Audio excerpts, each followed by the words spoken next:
Buongiorno, buongiorno e ben ritrovati, 11:29 minuti e 45 secondi puntualissimi come sempre, anche oggi per informarvi ora dopo ora sul fronte dell'emergenza coronavirus con la nostra edizione straordinaria e poi con i nostri telegiornali. Come sempre tante le cose da dire, io vi ricordo che oggi è mercoledì, per cui dopo il punto stampa del governatore Zaia, nel quale avremo le novità della giornata, ci sarà il collegamento con la CGIL più o meno intorno alle 13:30 o poco più in là, e quindi potrete chiamare in diretta poi per tutte le vostre domande. Oggi ci focalizzeremo in particolare, ma non solo, anche sulla questione fiscale, le scadenze fiscali, quindi tema importantissimo. Quindi dopo il punto stampa del governatore Zaia con la CGIL, tutte le vostre domande, i vostri dubbi legati ovviamente all'emergenza coronavirus. Emergenza coronavirus che ci impone come sempre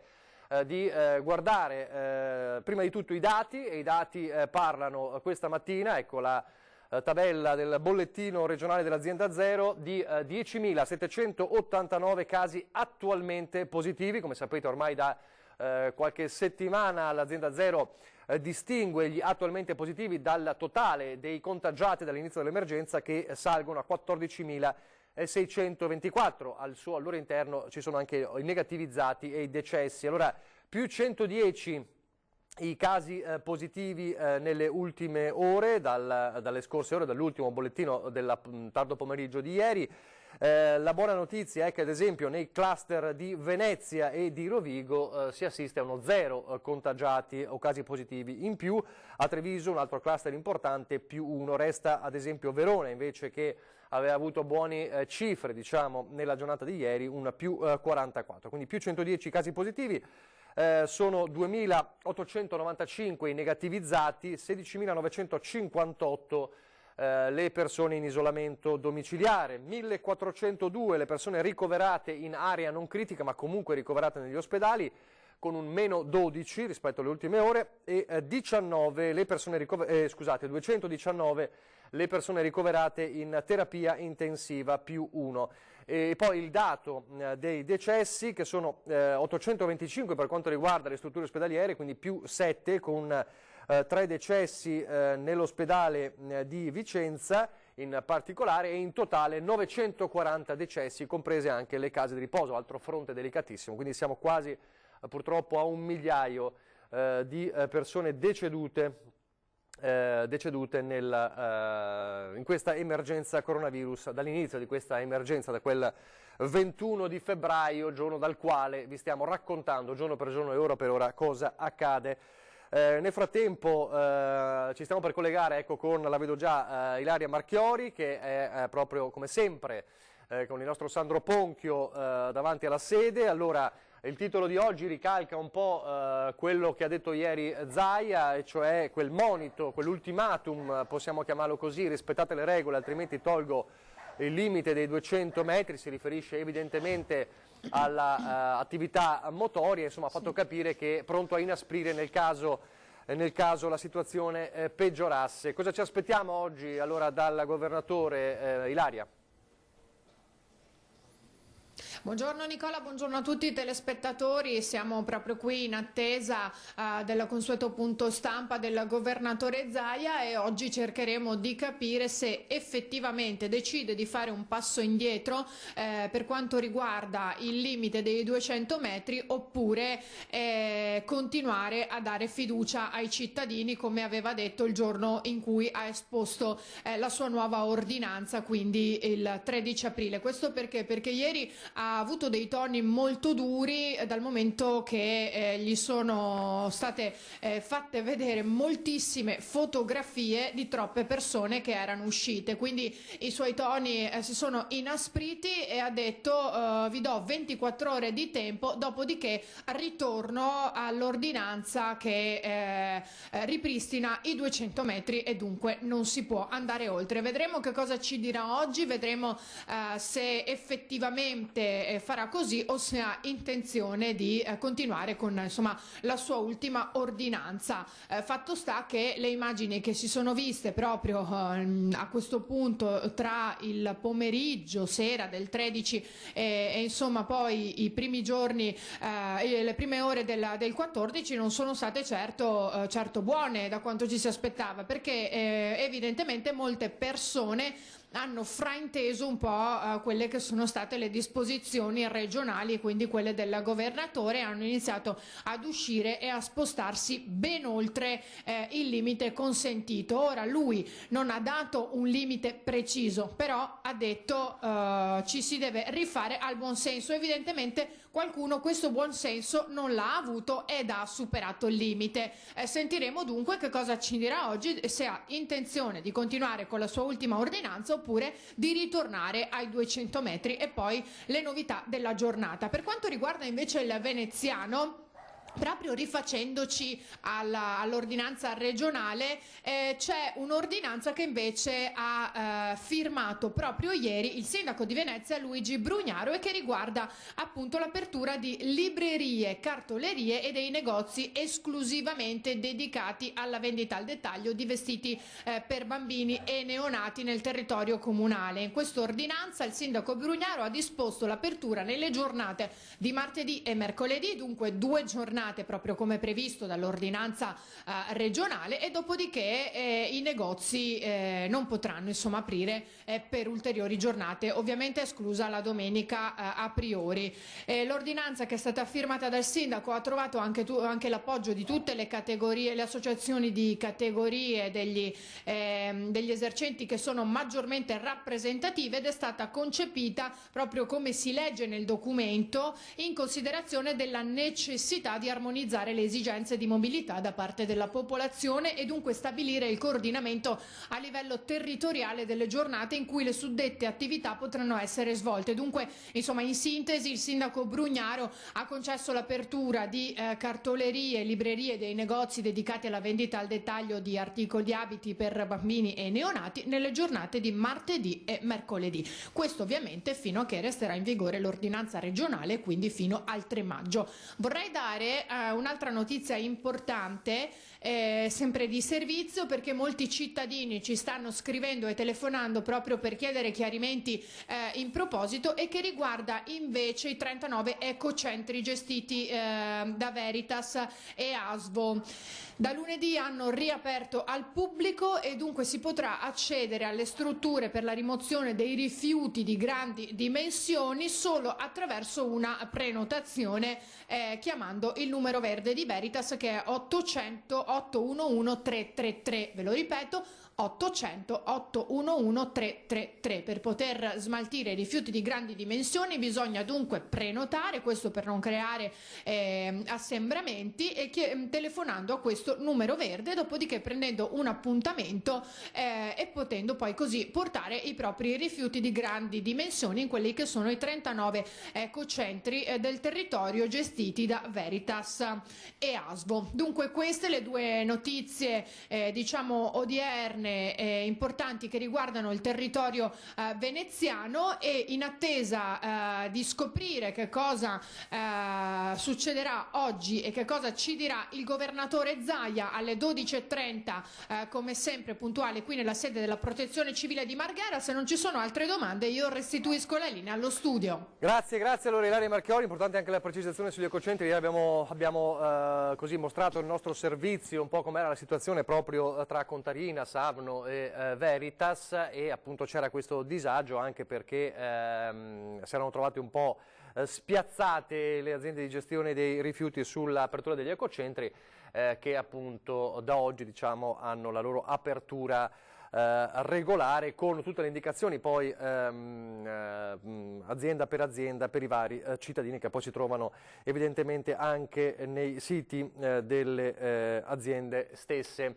Allora, fra poco ci parliamo anche delle aperture, del decreto in arrivo, pare lunedì, su nuove aperture. Ne parleremo anche con il sottosegretario all'economia Baretta, che avremo fra poco in collegamento. Nel frattempo allora ripartiamo proprio dalle parole di Zaia, di ieri sull'ordinanza, ma non solo. Ripartiamo da qui e poi andremo a capire qualcosa sulle aperture. Se la fiducia verrà tradita, se i veneti approfitteranno della libertà che da oggi gli è concessa, nell'ordinanza regionale potrebbe ritornare il limite massimo di 200 metri da casa per passeggiate e attività motorie all'aperto. Il presidente Zaia è categorico. La distanza è logico che è molto prossima all'abitazione. Io non posso vedere immagini che mi mandano e mi fanno incazzare. Dove sono? Di parcheggi dei rifugi pieni di macchine. Perché dico che se funziona così mi costringete a rimettere una distanza. Si esce di casa limitatamente a un raggio nel quale si possa comunque vedere ancora l'abitazione e che non sia un'escursione. Allora, io aspetto ancora 24 ore. Non è una minaccia, è una presa d'atto, ve lo dico anche con un po' di rammarico. Ma se mi arrivano ancora foto di chi pensa di fare scampagnate, così non funziona. Zaia sotto i riflettori dei media di tutta Italia oggi per aver iniziato ad allentare la morsa delle restrizioni. Penso che dobbiamo guardare in faccia alla realtà. La realtà ci dice che il lockdown non esiste più e quindi dobbiamo investire sulla messa in sicurezza dei cittadini. Questo dobbiamo fare, perché l'alternativa è richiudere tutto. La fase 2, volenti o nolenti, ci piaccia o non ci piaccia, è iniziata. In questo mese sarà il mese nel quale ci giochiamo il futuro dei prossimi mesi e anche della nostra vita. Aziende che riaprono, in Veneto forse il 40%, forse addirittura di più. Il presidente, che ribadisce come alla convivenza col virus tocchi abituarsi almeno per un periodo, sottolinea che ora la sfida è la sicurezza dei lavoratori e annuncia per domani un report sui controlli dello Spisal. Ma incalzato sulla scala delle priorità risponde. Prima viene la salute dei cittadini, non smetteremo mai di dirlo, cioè noi non siamo degli irresponsabili e non facciamo nulla contro legge. Però suggeriamo anche di guardare un po' di là della punta del dito e prendere atto che non tutti sono a casa. Questo non significa che l'emergenza sia finita e lo spiega con parole dure. Il virus ammazza le persone, ne abbiamo ormai quasi 1 migliaio. Fra l'altro in maniera tragica, perché si resta da soli, senza un familiare che ti tenga la mano e con una sofferenza che non è una sofferenza normale. Le previsioni dicono che se questo andamento sarà rispettato, gli ultimi ricoveri per Covid dovrebbero avvenire nel mese di luglio. Alla normalità dovranno tornare via via anche gli ospedali, compresi i Covid Center, pur restando sulla carta strutture pronte ad affrontare nuove eventuali ondate di contagi. Tanto è vero che con Schiavonia annuncio già che correndo già da lunedì, spero sia lunedì, poi non ditemi se sarà lunedì sera o martedì mattina, passateci l'imprecisione perché devono richiamare il personale, si inizierà gradualmente ad aprire e si inizierà con il punto nascite. Anche i bambini in passeggiata, ricorda Zaia, devono indossare la mascherina. Il suggerimento è di adattare quelle chirurgiche. Tanti genitori dicono ma non va bene, sì, basta fare 2 nodi nell'elastico. Prendete il bimbo, fate i 2 nodi e diventa una mascherina perfetta. Infine donazioni e lotteria per l'uovo di cioccolato a favore della battaglia Covid. Giuseppe Bellè lo ringrazio perché è un pensionato, ha solo la pensione, ha rinunciato a un mese di pensione, 713 euro, ho visto, li ha versati, ce l'ha comunicato e quindi grazie di cuore. E questa sera parleremo anche di Giuseppe Bellè, questo pensionato trevigiano di Vidor che ha fatto questo gesto davvero importante. Allora abbiamo in collegamento in diretta, l'avevo annunciato prima, il sottosegretario al Ministero dell'Economia Pierpaolo Baretta, buongiorno. Buongiorno a voi. Allora, Baretta, intanto le leggo un comunicato che è arrivato dal suo collega e conterraneo Achille Variati che ha scritto bonus 600 euro accreditato già a 1 milione di autonomi, contiamo salga 800 euro nel decreto di aprile, dice una buona notizia per 1 milione di lavoratori autonomi, l'indennità di 600 euro relativa al mese di marzo è già stata accreditata dall'INPS sul loro conto corrente. Entro questa settimana anche gli altri 3 milioni di autonomi che ne hanno fatto richiesta avranno il sussidio previsto dal decreto Cura Italia del 17 marzo. Questo è già un passo importante. Sull'aumento a 800 euro com'è la situazione? La stiamo verificando nel decreto che dovremo fare tra una decina di giorni, ma diciamo è molto probabile, voglio per correttezza metterla così, ma insomma possiamo darla per certa, è molto probabile che passeremo da 600 a 800 euro e sicuramente per il mese di aprile e anche il mese di maggio. Come è stato detto anche stamattina e ieri pomeriggio anche dalle strutture del MEF e dal Ministro, noi stiamo accelerando non solo i pagamenti arretrati di marzo, ma poi una volta che la macchina si è messa in moto diventa anche più facile erogare anche quelli che già decideremo per aprile, quindi penso che recupereremo anche il tempo che è passato per mettere a punto un po' tutta questa macchina operativa. L'accredito in milioni di conti correnti comunque implica uno sforzo organizzativo che finalmente è arrivato alla sua praticabilità.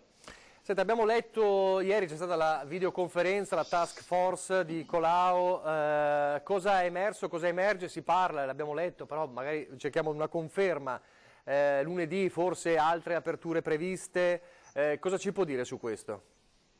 Ma io evito l'effetto annuncio perché poi è chiaro che questo determina delle attese che devono poi essere confermate da un intreccio tra le valutazioni sanitarie, i dati sanitari, i dati del contagio, l'andamento del contagio e delle guarigioni e la pressione comprensibile a una riapertura la più ampia possibile. Già si è fatto un passo in questi giorni che è un buon segno.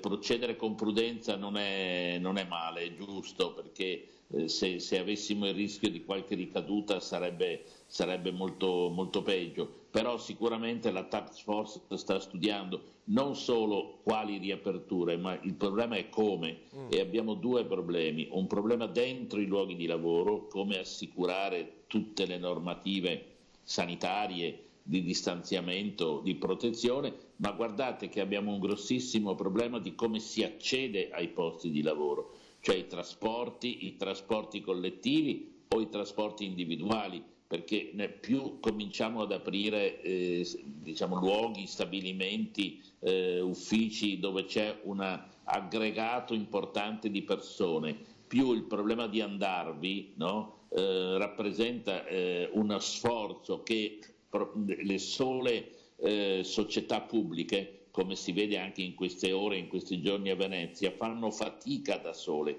Quindi ci vuole un piano che aiuti le società pubbliche di trasporti a governare e aiutare questo ingresso. Basti pensare a un pullman che normalmente è assiepato, oggi deve garantire quelle distanze che sono necessarie. Quindi per questo è bene che procedere con molta prudenza, ovviamente nella direzione di allargare il più possibile le riaperture. Ecco, l'ha accennato proprio lei, abbiamo fatto proprio un servizio ieri con i sindacati preoccupati del trasporto pubblico a Venezia, proprio su questo, cioè loro chiedono come poter gestire poi la fase 2.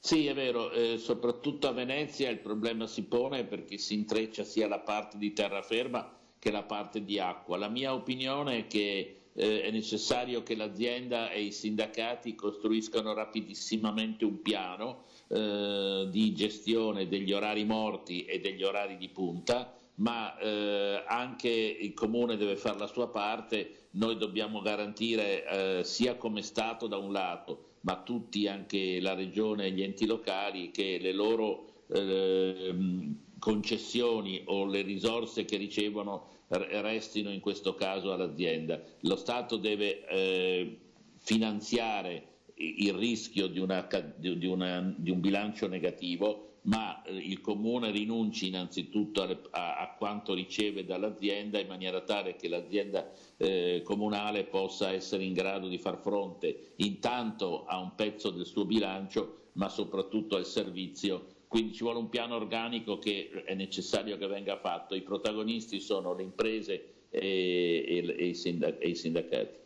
Anche perché poi di fatto, questi sono i dati di Union Camere Veneto di ieri, da ieri altri 10.500 attività in tutto il Veneto hanno di fatto riaperto, un equivalente di circa 48.000 addetti, i quali si sposteranno, mi immagino, privatamente, ma anche con il trasporto pubblico, quindi è urgentissima questa misura. È essenziale, è fondamentale, e ripeto, non mi stanco di ripeterlo, noi dobbiamo aiutare le imprese e i rappresentanti dei lavoratori che stanno cercando di trovare una soluzione equilibrata a questo problema molto delicato. Quindi parte interna all'azienda, parte esterna di accesso sono le due emergenze sulle quali è necessario un piano organico. Credo che su questo sia la Regione che i comuni dovrebbero dedicare molta attenzione, perché accanto all'emergenza sanitaria la costruzione della ripartenza passa molto per come rispondiamo a questa emergenza, soprattutto quella dei trasporti. Senta, oggi alla Camera si discute e dovrebbe andare in approvazione il decreto legge Olimpiadi, anche un altro passo importante, questo guardando al futuro e non solo al presente. Ma sì, diciamo non bisogna assolutamente rinunciare a guardare il futuro. Noi sappiamo che avremo una ripresa graduale, una ripresa con tutte le attenzioni del caso, che avremo un percorso non brevissimo, ma insomma ad un certo punto siamo tutti convinti, soprattutto quando arriverà il vaccino sul quale stanno lavorando con grande assiduità tutta la comunità scientifica mondiale. Appena arriverà il vaccino potremo essere in condizioni di chiudere la parte epidemiologica e a quel punto la vita riprenderà con tutti i cambiamenti necessari, ma un avvenimento come le Olimpiadi, che adesso non è praticabile come si vede per quelle del Giappone che sono state rinviate, ma quando sarà il momento deve diventare un'occasione per il nostro Paese e anche per la nostra Regione di un rilancio vero e proprio. Certo, l'offerta turistica e l'offerta di nuovi servizi tenderà ad avere cambiamenti e di questi dobbiamo discutere molto, soprattutto per il turismo, che è il settore più esposto e il settore che ci metterà più di altri a riprendere. Mi dà il là per parlare proprio di spiagge. Ieri abbiamo sentito l'assessore regionale al turismo Caner che ha fatto la videoconferenza con il ministro Franceschini e si è parlato un po' della questione turismo, anche delle spiagge, di questa ipotesi delle gabbie in plexiglass che non piacciono molto evidentemente alla gran parte degli assessori regionali, ma al di là di questo si è parlato anche dei famosi voucher. Sì, diciamo non è mia competenza sulla questione delle gabbie in plexiglass, voglio però far presente che non creiamo una situazione nella quale poi dobbiamo sanificare di più di quanto sarebbe invece una condizione dove il solo distanziamento potrebbe essere sufficiente. Certo, la gestione delle spiagge, che per noi, soprattutto in Veneto, è fondamentale, è un punto delicatissimo, soprattutto gli operatori delle spiagge devono sapere con anticipo quando e come riaprire. Quella dei voucher o di altre forme di sostegno all'economia turistica di quest'anno è molto importante, ne stiamo lavorando col ministro Franceschini e anche al Ministero dell'Economia, per una ragione molto semplice, che è sbagliato dire ci vediamo alla Pasqua del prossimo anno. No, noi sappiamo che sarà un anno difficilissimo per il turismo, ma proprio per questo dobbiamo da un lato dare assistenza, ma dall'altro anche incentivare quel minimo possibile di mobilità turistica o di vacanza che ci può essere nello scorcio di quest'anno, che di per sé sarà un anno stranissimo perché alterneremo il bisogno di lavorare, ci auguriamo che sia un agosto di lavoro, no? Ma contemporaneamente alle esigenze che molte famiglie magari con figli hanno di fare un qualche momento di vacanza, e le spiagge sono il punto più titolato soprattutto per l'economia delle nostre coste. Senta, la lascio, ma le faccio un'altra domanda e torniamo quindi alle aperture. Fra pochi minuti avremo in diretta Skype il presidente di Confartigianato Asolo Montebelluna che lancia un appello anche sul, per esempio, uno dei settori, quello degli edili, che dicono non sappiamo cosa fare, perché aprono le librerie, non apriamo noi, sono un po' nel caos e nella confusione. A tanti settori che ancora devono riaprire e stanno riaprendo, cosa diciamo? Ma quello di avere ben chiaro che l'intenzione del governo, ma non solo del governo, cioè del Paese, è quella di andare progressivamente a una riapertura. Come sarà la nuova normalità in una situazione che normale del tutto non sarà, è il tema vero. Allora, per quanto riguarda l'edilizia, noi sappiamo il ruolo fondamentale che ha l'edilizia nella ripresa del volano economico e quindi stiamo studiando le formule migliori per le quali possa riprendere, ma anche lì abbiamo bisogno che gli imprenditori edili e le parti sociali offrano ai loro lavoratori un piano di sicurezza che è quello che ci consente di poter prendere le decisioni adeguate. Lavoriamo questo mese che ancora abbiamo di restrizioni proprio per preparare la ripresa tutti insieme. Benissimo, grazie. Allora, questo è il messaggio che porteremo fra poco al Presidente di Confartigianato. Grazie, buon lavoro al Sottosegretario Baretta. Grazie. Così allora avete sentito, lo dicevo, fra poco avremo il Presidente di Confartigianato Asolo Montebelluna Fausto Bosa. Prima però torniamo alla questione epidemiologica, e la questione epidemiologica ci riporta sul fronte delicatissimo delle case di riposo. I decessi sono 940 in Veneto e di questi più di 300 sono stimati appunto nelle case di riposo. È il bollettino, diciamo, è il report che ha dato ieri l'assessore regionale Lanzarini. Non so, chiedo alla regia se abbiamo il servizio anche su Merlara di questa mattina, perché partirei con quello. Chiedo a Italo. C'è? Perfetto, allora partiamo da quel servizio perché diciamo il nuovo aggiornamento da uno dei fronti più caldi delle case di riposo, quello di Merlara, con purtroppo un altro decesso, e poi vediamo il report dell'assessore Lanzarin di ieri. Allora, Merlara questa mattina. Dei 73 anziani della residenza Scramignan di Merlara ne sono rimasti in vita 46 e sono tutti contagiati. Il giorno di Pasquetta la 26esima vittima, martedì la 27esima.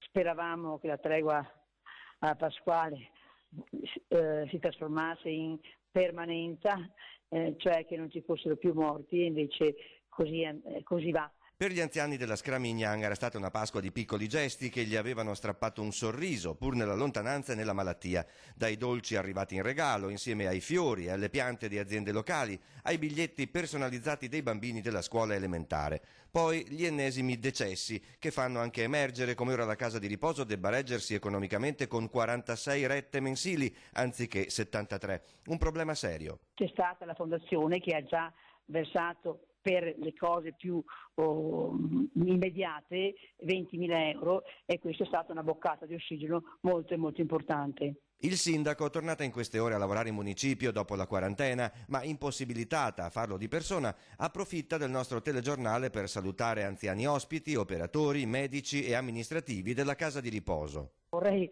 salutare, come ha fatto la signora Maria in quella intervista ormai famosa: avanti, bisogna andare avanti. Ci vuole forza e fiducia nel futuro. Questo purtroppo il report da Merlara, e poi c'è il report regionale, ovviamente che non tiene conto degli ultimi decessi registrati nella tabella, nel bollettino regionale di questa mattina, ma che dà il senso un po' della situazione nelle case di riposo, anche se il dato sottolineato dall'assessore Lanzarin, lo sentiremo fra poco, è che la media dei decessi nelle case di riposo per le fasce sopra gli 80 anni è metà di quella nazionale. Sentite.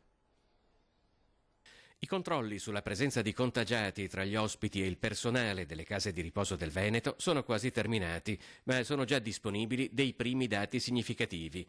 Il principale è che il tasso di mortalità degli ospiti positivi al coronavirus è inferiore della metà rispetto al dato nazionale, che è pari in Veneto al 15,7%, quando sulla fascia di età 80-89 anni, mentre dal livello nazionale, che era stato pubblicato dal Sole 24 Ore il 13/4 e dall'Istituto Superiore di Sanità, a livello nazionale è pari al 31,3%. Su 370 case di riposo presenti in Veneto ne sono state finora controllate 302. Significa che il dato al momento disponibile si riferisce al 74% delle 33.311 persone ospitate in queste strutture. Sono risultati dagli esami fatti 1.857 di positivi, quindi pari al 6% rispetto appunto ai numeri che oggi abbiamo. Quindi il 6% di questi 24.604, che sono il 74%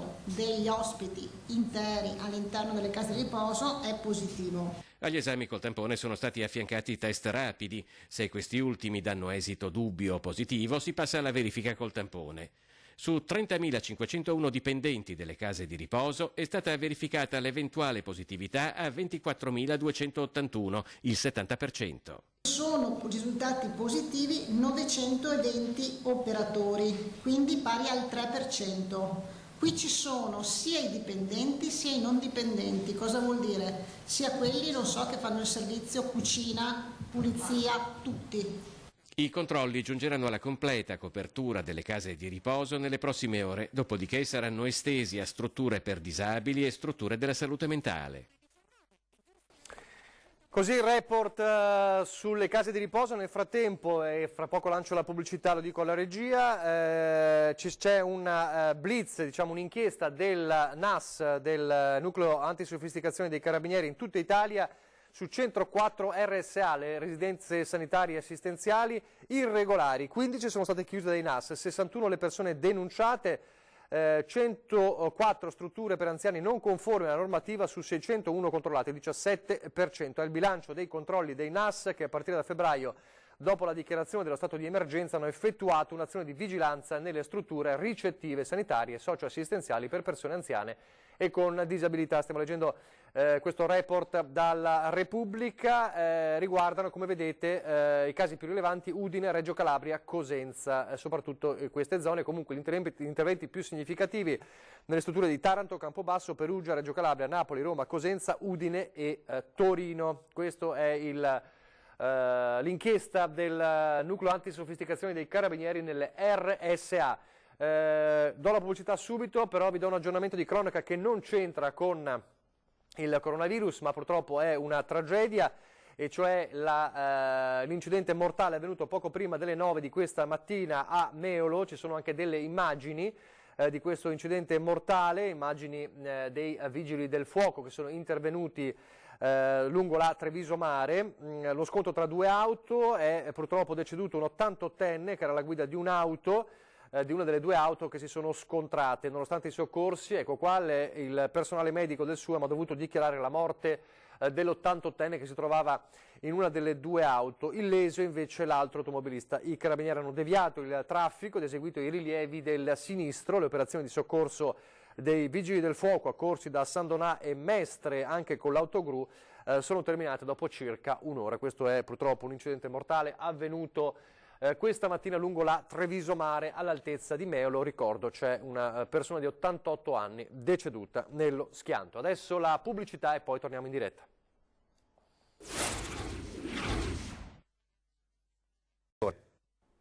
Rieccoci in diretta alla nostra edizione straordinaria. Dunque vi ricordo, fra poco più di 20 minuti, in collegamento come sempre da Marghera, l'unità di crisi, per il punto stampa del governatore Zaia. Vi ricordo 10.789 gli attualmente positivi, 14.624 dall'inizio dell'emergenza, 825 i decessi, purtroppo non contando anche quelli nelle case di riposo, quasi 1 migliaio i decessi dall'inizio dell'emergenza coronavirus, e vedremo appunto se oggi Zaia tornerà a parlare dell'ordinanza, vedremo se avrà deciso, scadute quelle 24 ore del monito, dell'ultimatum, diciamo, sul rispettare le regole. Lo scopriremo fra poco, e se ci saranno altre novità. Torniamo però a parlare del fronte riaperture. Abbiamo avuto poco fa il sottosegretario all'economia Baretta, le abbiamo chiesto proprio della questione degli edili, che adesso affronteremo con il nostro ospite. Allora, vediamo qual è l'appello, insomma, della categoria, insomma, ma anche di Confartigianato,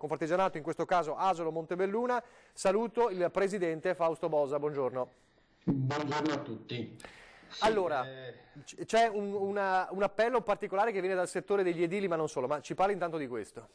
Il mondo degli edili, nel nostro caso il Confartigianato Asolo Montebelluna, rappresenta circa 1/3 dei nostri soci. Se andiamo a analizzare il comparto casa sono quasi il 60%. È un comparto questo che vive forti difficoltà e che non capiscono le chiusure, perché all'interno del comparto casa abbiamo gli impiantisti idraulici e gli impiantisti elettrici che hanno sempre lavorato. In teoria dovevano lavorare nelle manutenzioni connesse ai settori strategici, sanità e l'alimentare, però per vizi nel decreto del Presidente del Consiglio dei Ministri hanno lavorato anche nei cantieri edili, e adesso con l'ulteriore apertura nei confronti dei falegnami, anche questi stanno lavorando. Gli unici che non possono lavorare sono proprio le imprese principali. Di solito l'impresa principale è l'edile e al quale si legano tutte le altre. Questi devono stare neanche fuori dai cantieri perché non possono muoversi, devono rimanere a casa, e loro dicono fateci riaprire, dateci il protocollo che dobbiamo seguire, siamo pronti a seguire tutto, che bastano anche dei limiti, dei contingentamenti sul numero delle persone, le 2-3 persone, perché dicono lavoriamo all'aperto, adottiamo tutte le misure sul distanziamento sociale, mascherine, ci misuriamo anche la temperatura 3-4 volte al giorno, ma non capiscono queste chiusure. Ecco, Baretta ha detto, per quanto riguarda gli edili, stiamo studiando un attimo la situazione e chiede di pazientare ormai perché stanno in questo mese di aprile, anche in seguito all'andamento del contagio, si capirà di ripartire un po' tutti insieme. La cosa che chiede il governo, che ha espresso il sottosegretario Baretta, è serve però che le condizioni siano condizioni di sicurezza, e questo deve essere di concerto tra i sindacati e gli imprenditori. Chiedono che ci sia un piano da portare concertato tra imprenditori e sindacati. Questo c'è? Ci sarà? Beh, le nostre rappresentanze anche a livello Roma, l'ANAEPA sta dialogando su questo. I passi avanti se ne sono stati fatti, però abbiamo trovato anche molte chiusure. Io e i miei artigiani che mi dicono perché hanno aperto le librerie. Dopo Zaia, il presidente Zaia ha fatto la chiusura, le imposte solo 2 giorni, perché qua parte tutto da Roma, perché la nostra regione può solo chiudere sulle ordinanze nazionali, qua la questione è tutta spostata al nazionale. Però il mio artigiano che mi dice perché le librerie sono aperte dove la gente va all'interno di un punto vendita, si trovano più persone, e noi che possiamo lavorare da soli in un cantiere non possiamo lavorare, oppure gli escavatoristi che lavorano su un camion, su un escavatore, si vedono che quelli che lavorano nel silvicoltura, nel Dipartimento Foreste, che per fare manutenzione del verde, che lavorano sugli stessi mezzi, possono lavorare, è solo una questione di codice Ateco. Quindi ci vuole anche un po', i nostri hanno pazientato, sono disposti a pazientare. Intanto non gli puoi dire le cose il giorno prima, come è stato fatto fino adesso con i decreti e gli annunci, vogliono sapere perché devono riorganizzarsi. Nel frattempo dovranno anche ripartire i magazzini edili che sono chiusi o aperti solo per le commesse pubbliche, e quindi a volte su appuntamento, quindi loro hanno bisogno che tutta la filiera possa essere aperta. Naturalmente la cosa più importante è la salvaguardia loro e la sicurezza, insomma siamo i primi a dirlo che devono esserci gli accorgimenti di sicurezza, però non capiscono, ripeto, nel comparto casa le disparità, anche perché i committenti vanno a dire ai nostri associati ma perché tu non vieni in cantiere quando l'impiantista è là che sta mandando avanti i lavori, per arrivare all'assurdo che ci si inventa che dobbiamo fare le assistenze agli impiantisti e tutti a mettersi a fare tracce, quando invece magari non tutti devono fare tracce, devono fare altre cose nel cantiere. Dopo abbiamo altri settori che chiedono, spingono, vedi il comparto alla persona, ma lì possiamo capire perché operano al chiuso. E loro dicono noi siamo chiusi e abbiamo l'abusivo che sta andando a domicilio, quando abbiamo tutto un mondo che sta chiedendo, però quello dell'edilizia, ripeto, che l'opera all'aperto è quello che magari sui quali stiamo spingendo un po' di più. Certo, lei ha detto siamo disposti a pazientare, ma fino a quando? È difficile, anche perché io sto dicendo pazientate fino al 3 maggio, però se ci fosse anche un'apertura anche prima, ripeto, però la palla va tutta spostata a Roma, sarebbe opportuno secondo me, perché hanno pazientato, ma per quello abbiamo portato avanti anche la campagna sull'apertura dei centri dei card, perché questa è gente che non è abituata a stare a casa, questa è gente che nel frattempo mentre era a casa ha fatto manutenzioni, si è sistemata la siepe, l'orto, il giardino, ha sistemato il magazzino, il ripostiglio, e doveva avere una valvola di sfogo, non è gente che è abituata a stare con le mani in mano. Grazie, allora, grazie al Presidente di Confartigianato Fausto Bosa. Importante questo appello che gireremo evidentemente nuovamente a Roma. Grazie davvero e buon lavoro, buon lavoro in questa gestione difficile dell'emergenza. Grazie a voi. Grazie a Fausto Bosa. Questo è l'appello allora degli edili di Confartigianato Asolo Montebelluna, ma è chiaramente un appello che si estende un po' a tutto il settore del Veneto.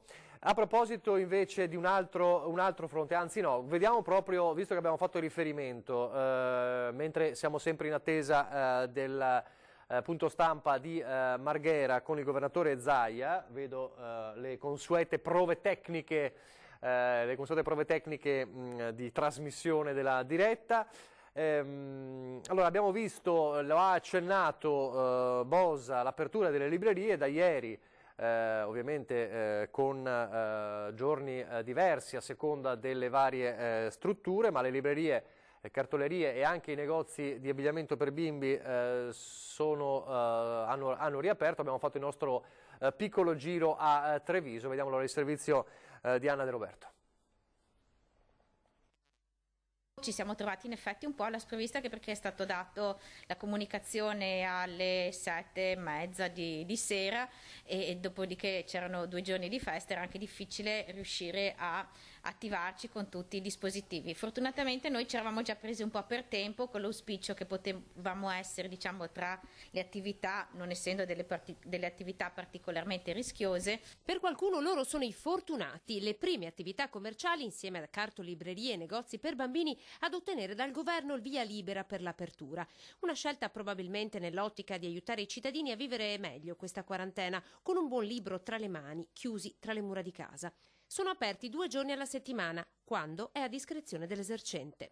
Stamattina c'è stato un buon afflusso, non me l'aspettavo ma ci speravo e quindi sono stata molto contenta. I clienti hanno scelto a domicilio libri per bambini, mentre oggi hanno acquistato soprattutto narrativa.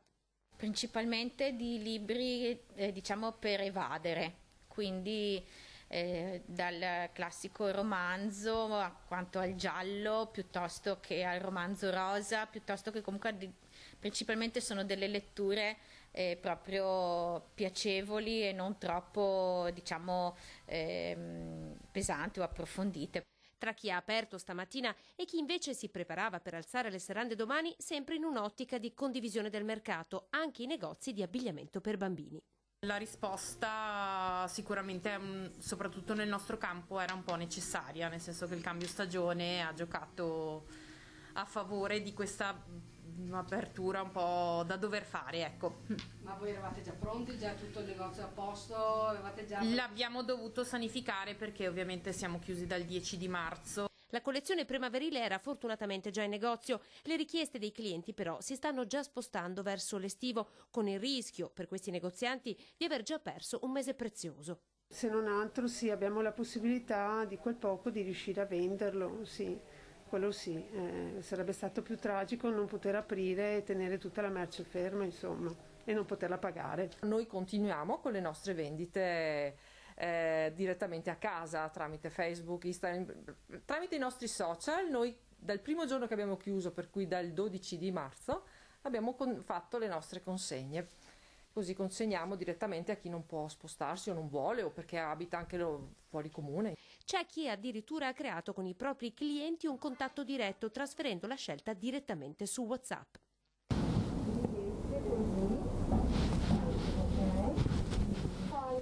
Con il cagnolino. Buona insomma la risposta delle mamme stamattina, hanno acquistato principalmente capi comodi, morbidi, da casa insomma.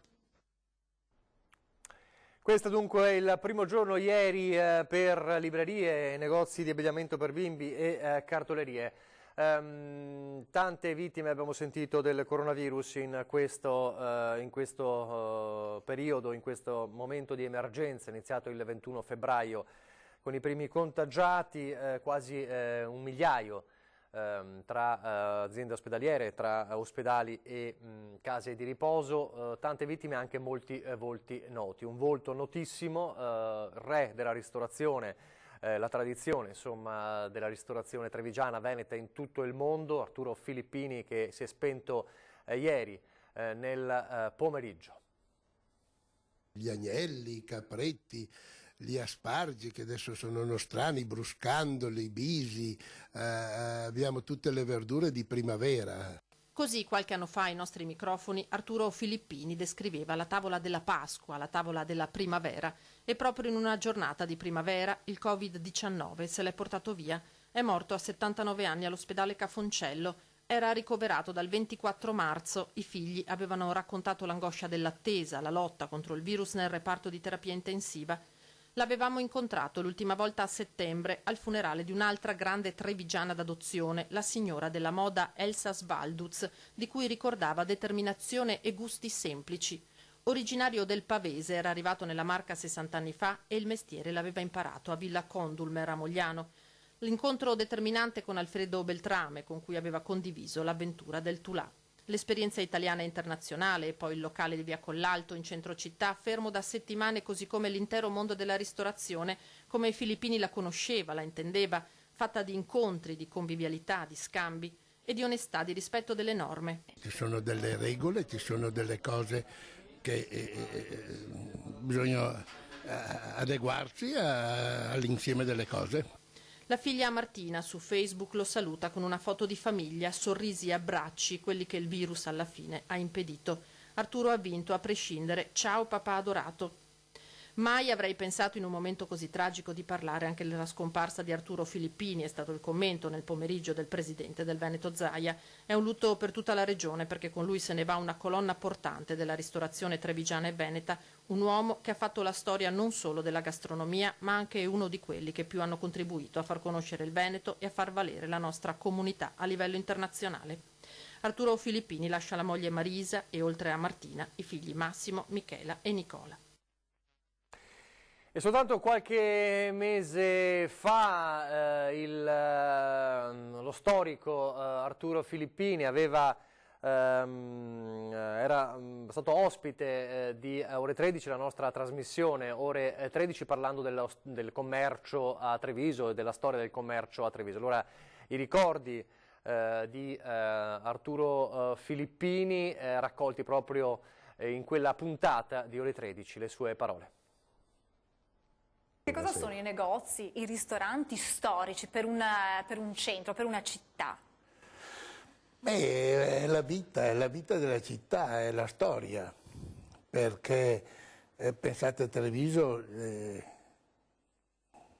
vecchie osterie o i vecchi ristoranti, è la vita proprio di una città, è la gioia da trovare i nonni, i figli dei figli, è una gioia, come diceva Vasconetto, è la gioia di stare dietro il bancone. Arrivata a una certa età è giusto andare in pensione, è giusto lasciare ai giovani, perché la vita sta cambiando.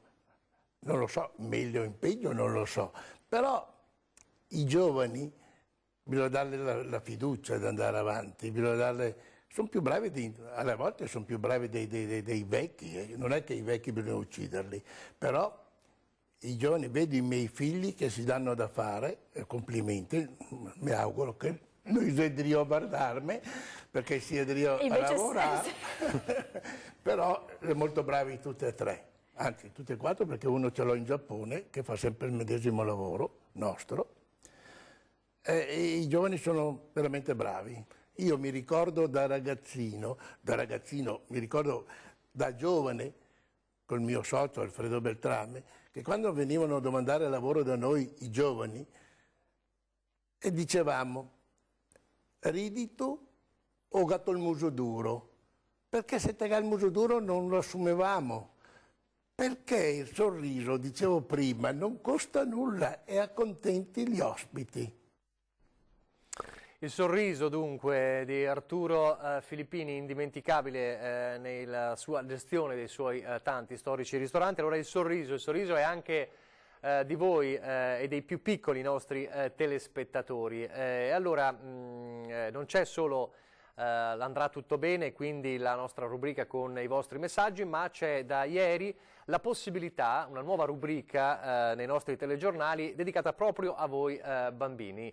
I vostri video, il vostro racconto della giornata, di quello che state facendo, i vostri pensieri in questo periodo, ma non solo. Allora guardiamo.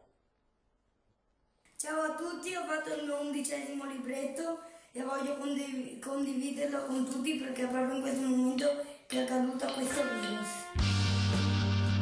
Una storia illustrata sul coronavirus, come quella che ha scritto e disegnato il piccolo Davide di Favaro Veneto, ma le possibilità sono tante e i limiti alla fantasia nessuno, soprattutto se si è bambini e se il tempo a disposizione non manca, come in questo periodo di quarantena forzata che tiene a casa un esercito di scolari senza scuola. Ci sono i compiti da fare, certo, e ognuno avrà sperimentato il modo migliore per farlo sulla tavola, sul divano, in terrazzo. Si può leggere un'infinità di libri e provare a scrivere storie, favole e racconti. Si possono prendere matite e pennarelli per fare dipinti e disegni, dando forma e colore alle idee, ai pensieri, ai sogni e ai desideri nati in questo periodo unico. C'è l'universo dei giochi, in via del tutto eccezionale, confinato nel perimetro della propria casa, ma non per questo meno vasto o stimolante. Cosa siete riusciti a costruire con i Lego? E in giardino, per i fortunati che ce l'hanno, quale gioco vi siete inventati? Che cosa fate per tenervi allenati nel vostro sport preferito? Anche nel tempo dell'epidemia, il tempo libero dei bambini è vita e colore. Allora raccontatecelo con un video. Le vostre idee, storie ed esperimenti daranno vita a Bimbi in TV, una rubrica all'interno dei nostri telegiornali. Vi chiediamo di mandarci non delle semplici foto, ma dei brevi video, possibilmente in orizzontale. Niente di più semplice nell'era degli smartphone. Attraverso i nostri schermi, tempo e creatività dei bambini potranno così diventare, se lo vorrete, energia per tutti. Potrete inviare i video semplicemente via WhatsApp al numero in sovraimpressione 351 175 5340. E allora abbiamo lanciato ieri questa nuova rubrica e sono già arrivati tantissimi vostri video, allora li stiamo raccogliendo e da stasera cominceremo anche a farli vedere. Vi faccio rivedere il cartello per chi si fosse perso i riferimenti. Allora i vostri video via WhatsApp 351 175 5340 per Bimbi in TV. L'avete sentito nel servizio, video non troppo lunghi, brevi, in orizzontale ovviamente. Ricordatevi di segnare ovviamente il nome del bimbo, nome e cognome e da dove mandate questo video, dal comune di residenza, in modo che l'informazione sia il più completa possibile. Questo allora è il nostro Bimbi in TV. Io do come sempre un occhio alle mie spalle per vedere com'è la situazione a Marghera, il tavolo della sala stampa con i microfoni. C'è ancora lo spazio allora per, fra qualche minuto sentiremo Zaia, lo spazio per tornare a parlare degli effetti del coronavirus. Torniamo a parlare di restrizioni, di ordinanze. Questa volta è l'ordinanza di Padova che torna a chiudere gli argini. Vediamo se abbiamo il servizio sugli argini chiusi a Padova, ovviamente per evitare quegli assembramenti che magari in questi giorni si sono visti un po' troppo spesso. Guardiamo. Argini chiusi fino al 3 maggio. Il sindaco Sergio Giordani nelle scorse ore ha firmato il provvedimento che vieta l'accesso agli argini comunali per evitare il possibile ripetersi di assembramenti. Sono fasi cruciali per il contenimento del contagio da Covid-19 e così il primo cittadino di Padova, dopo l'ordinanza della Regione Veneto emanata lunedì che ha cancellato il limite dei 200 metri dalla propria abitazione per le passeggiate e l'attività motoria, ha deciso comunque di evitare la possibilità di correre lungo gli argini, una situazione che potrebbe creare assembramenti di persone. Gli argini comunali interessati sono lo Scaricatore, Lungargine Codotto Maronese, Lungargine Taranegra e Passeggiata Cammino dei Giusti del Mondo, il Lungargine San Gregorio, quello del Piovego, Viale Colombo, Lungargine Boschetto, Argine Sinistra Brentella, Lungargine dei Barcari, Passeggiata Miolati, Passeggiata Camillotti e più in generale lungo gli argini del fiume Brenta e Bacchiglione. Non dobbiamo abbassare la guardia, parte da qui la decisione del sindaco. Se ci convinciamo adesso che il peggio è passato, siamo perduti e io non intendo far correre rischi alla città. Le istituzioni devono dare messaggi univoci e chiari perché è comprensibile che nella cittadinanza vi sia ormai una certa stanchezza psicologica legata alle restrizioni, ma è altrettanto vero che serve tenere duro ancora il tempo necessario per contenere in maniera drastica il virus e il contagio, così da poter poi ripartire con gradualità ma in sicurezza, ha spiegato Giordani comunicando la notizia ai padovani.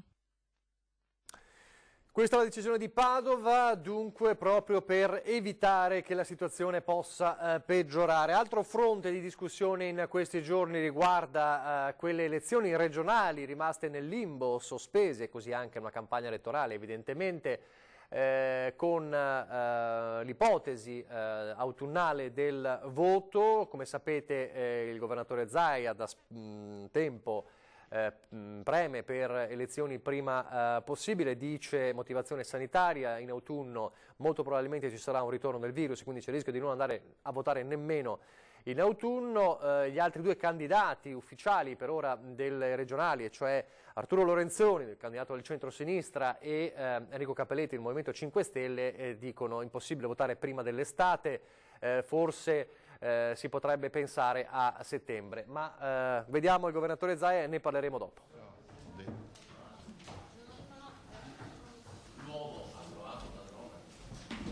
Sì, sì, mi serve la guardia giurata per questo uomo qua, anzi bisogna sul serio fare in modo che non succeda niente.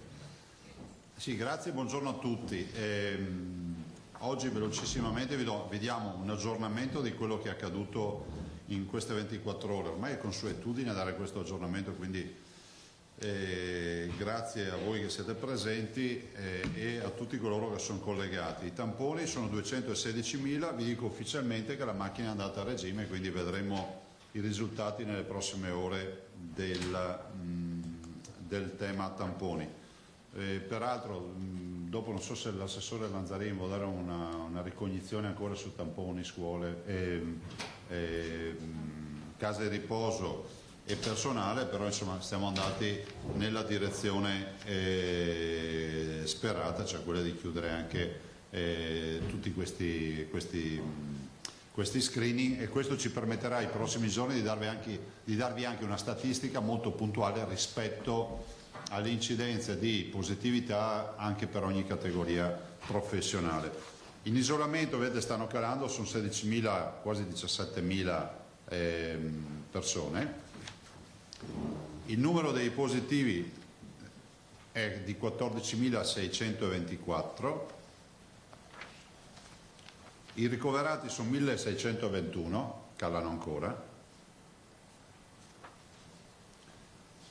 Le terapie intensive hanno oggi 219 pazienti. Vedete che ci stiamo avvicinando all'altro fatidico punto importante anche per il modello, che è il 219. Peraltro si parlava stamattina con l'assessore Bottacin che segue i modelli e che diceva appunto che per i primi di maggio si dovrebbe, in teoria, salvo sorprese, salvo recrudescenze, questo dipende ovviamente dai nostri comportamenti, si dovrebbe andare verso la fase, diciamo, finale. I dimessi superano sempre i ricoverati, sono 1824, morti purtroppo 825 in ospedale, più le case di riposo, se non ricordo 950 dovrebbero essere in totale, no, comunque 825 morti da certificare come morti in ospedale e 96 sono i nati, 940 ecco in totale. Allora guardate, io penso che ormai è innegabile che ci sia una direzione e i dati ce lo dicono ormai quotidianamente. Questa mattina abbiamo fatto un sacco di riunioni, videoconferenze con tutti i direttori generali, come al solito, come accade tutte le mattine. Il mood è non abbassare la guardia, chiedere il rispetto delle regole. Vi ricordo, perché è bene che lo ricordi, che noi abbiamo applicato con la mia ordinanza sostanzialmente il decreto del Presidente del Consiglio dei Ministri, anzi per 3 aspetti ancora più restrittivo, che sono le cartolerie, le librerie e le rivendite di abbigliamento per i bimbi, alle quali noi diamo la possibilità solo di aprire 2 volte alla settimana, sabato e domenica esclusi. Siamo anche in riduzione rispetto al DPCM, rispetto ai supermercati, perché da noi sono chiusi la domenica e i festivi. Detto questo, è innegabile che siamo arrivati alla fase 2, ci siamo a pieno, nel senso che la ripartenza in parte sta già avvenendo. in virtù del fatto che ci sono delle aziende autorizzate con i codici Ateco e altre aziende che hanno, in virtù delle deroghe e dei silenzi assensi con la prefettura, comunque stanno operando. Vi ricordo che tutte queste attività noi le abbiamo codificate con un piano che presenteremo, che è quello della ripartenza, dove abbiamo cercato di mettere in fila tutte le attività di tutela dei lavoratori, degli operatori. Ovviamente sentiremo anche le parti sociali e il mondo dei datori di lavoro per chiudere poi questo piano, che è già chiuso per quanto riguarda la nostra visione tecnica. Dopodiché è giusto che ci sia un confronto, ma nel giro di qualche giorno poi questo piano diventerà per noi la base per dialogare e per la ripartenza. Ovviamente lo notificheremo al governo, visto e considerato che il governo sta lavorando a un suo piano. La preghiera che continuo a fare, ma più che altro è anche sbagliato il termine preghiera, no? Nel senso che non bisognerebbe pregare nessuno perché ci sia, come si può dire, un'attenzione alla propria salute. Diciamo, la raccomandazione che faccio a tutti è di pensare che noi abbiamo due obiettivi, quello di salvaguardare la nostra salute e quello degli altri. Questo è un virus particolare, per cui non ci dice solo pensa alla tua salute, ma pensando alla tua salute pensi anche alla salute degli altri, e questo è fondamentale. Evitare le scampagnate, evitare le passeggiate se qualcuno ha in programma di farle. Non si fanno i picnic, lo sapete, lo potete fare solo nel terrazzino o nel giardino se ce l'avete, e solo per il nucleo familiare residente. E vedo qualche cittadino che ci chiede: ma la distanza da casa quant'è? La distanza da casa è nelle vicinanze, non significa fare chilometri, significa poter sgranchirsi le gambe, fare una passeggiata, ma non fare chilometri, non organizzare passeggiate, soprattutto in compagnia di altre persone. Ricordo che l'ordinanza è chiara, parla di uscite individuali.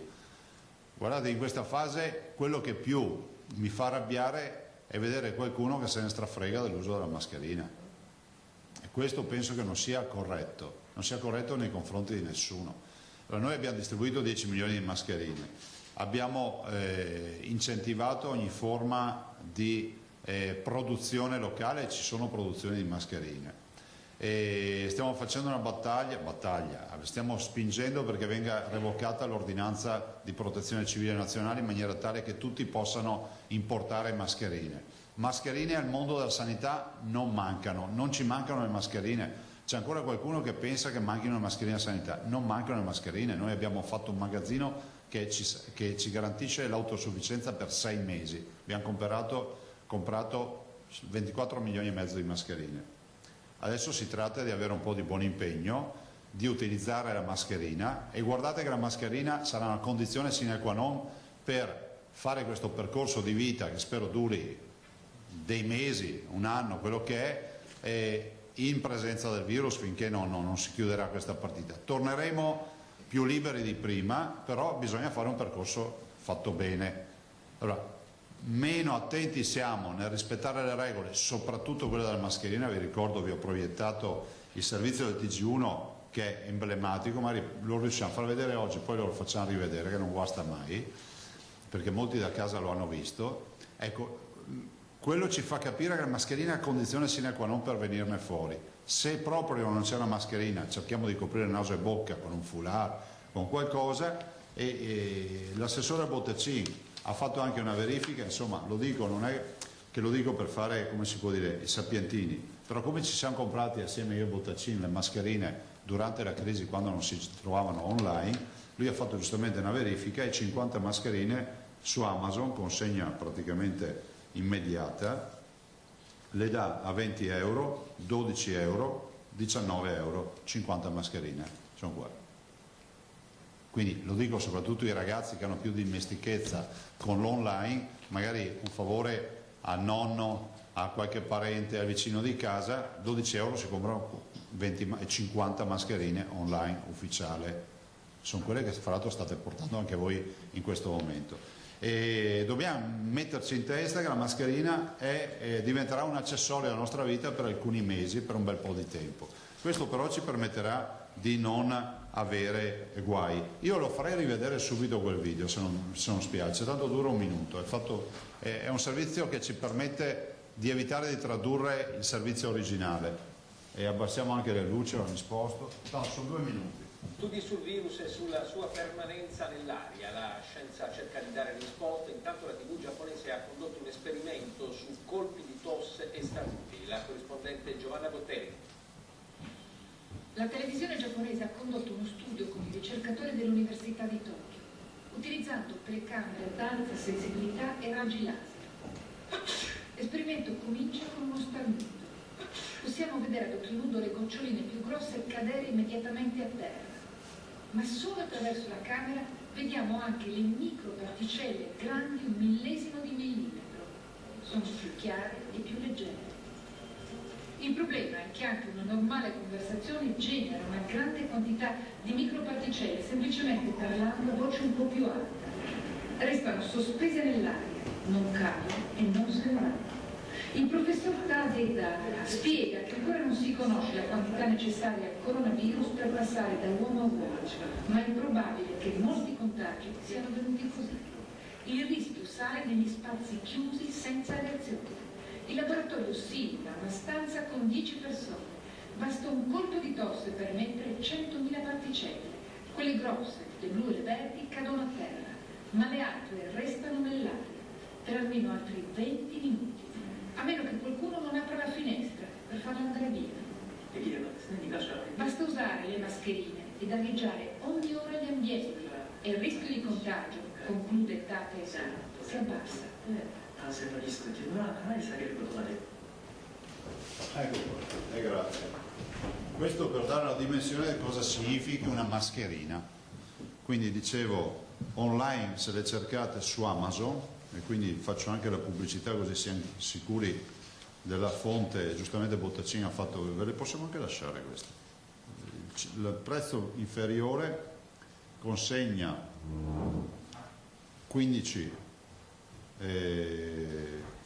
6 maggio questa, 12,50 € mascherine.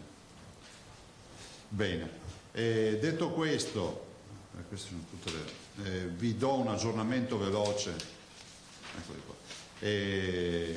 sulle donazioni. Intanto c'è una bella donazione, ci scrive la mamma di Davide e di Andrea. Davide ha 9 anni, è una bella storia, il signor Luisella ce la scrive. Davide è un bambino di 9 anni che ha una doppia diagnosi, iperattività con deficit di attenzione e spettro autistico, e questo bimbo, salutiamo Davide, vedendo le conferenze stampa, un giorno il bimbo è andato in camera, ha rotto il salvadanaio, aveva 41 € e ha donato, ci ha mandato la ricevuta di 40 € e si è tenuto 1 € per il lecca lecca. È una bella storia. E quindi, prego? È di Vazzola. E quindi grazie a Davide per questa donazione. C'è anche un bimbo, ce ne sono tante, però ne facciamo ogni tanto vedere qualcuno. Questi sono i nostri creativi. Questo è Matteo, ha 10 anni, è di Ponte di Piave. Questi sono i disegni che ci mandano, tra l'altro una gran mano e un gran futuro da artista. E infine volevo dirvi, per chiudere, un altro aspetto, che è l'uovo. L'uovo è stato aggiudicato. Adesso decideremo che associazione dare. Avevamo detto che avremmo dato una mano con questo uovo che mi è stato regalato, erano 10 kg di cioccolato, voleva dire farci 10 mesi di omeoprazolo per il mal di stomaco. E allora ho detto è meglio che facciamo un'opera buona. E quindi l'abbiamo messo all'asta. Non vi dico che mi hanno chiamato dicendo che non si possono fare ste robe, però l'abbiamo fatta. Insomma, se lo è aggiudicato il signor, che ringrazio e avrò anche il piacere di conoscere, Samsi Munir, ed è il titolare della Star System SRL con sede a Mestre. E se io facessi un'altra asta per chiedere qual è stato il prezzo di aggiudicazione, vincerei ancora 30.000 €. Quindi questo uovo, che è di 10 kg, è stato venduto a 3.000 € al chilo. Quindi grazie al signor Samsi Munir della Star System SRL di Mestre. E quindi grazie di cuore perché si è aggiudicato l'uovo a 30.000 euro. E infine vi do un dato, che è un dato veramente, come si può dire, super positivo e che rasserena tutti gli animi, nel senso che noi abbiamo i dati dei trapianti e possiamo dirvi che abbiamo rispettato la tradizione, perché i trapianti fatti gennaio-aprile 2013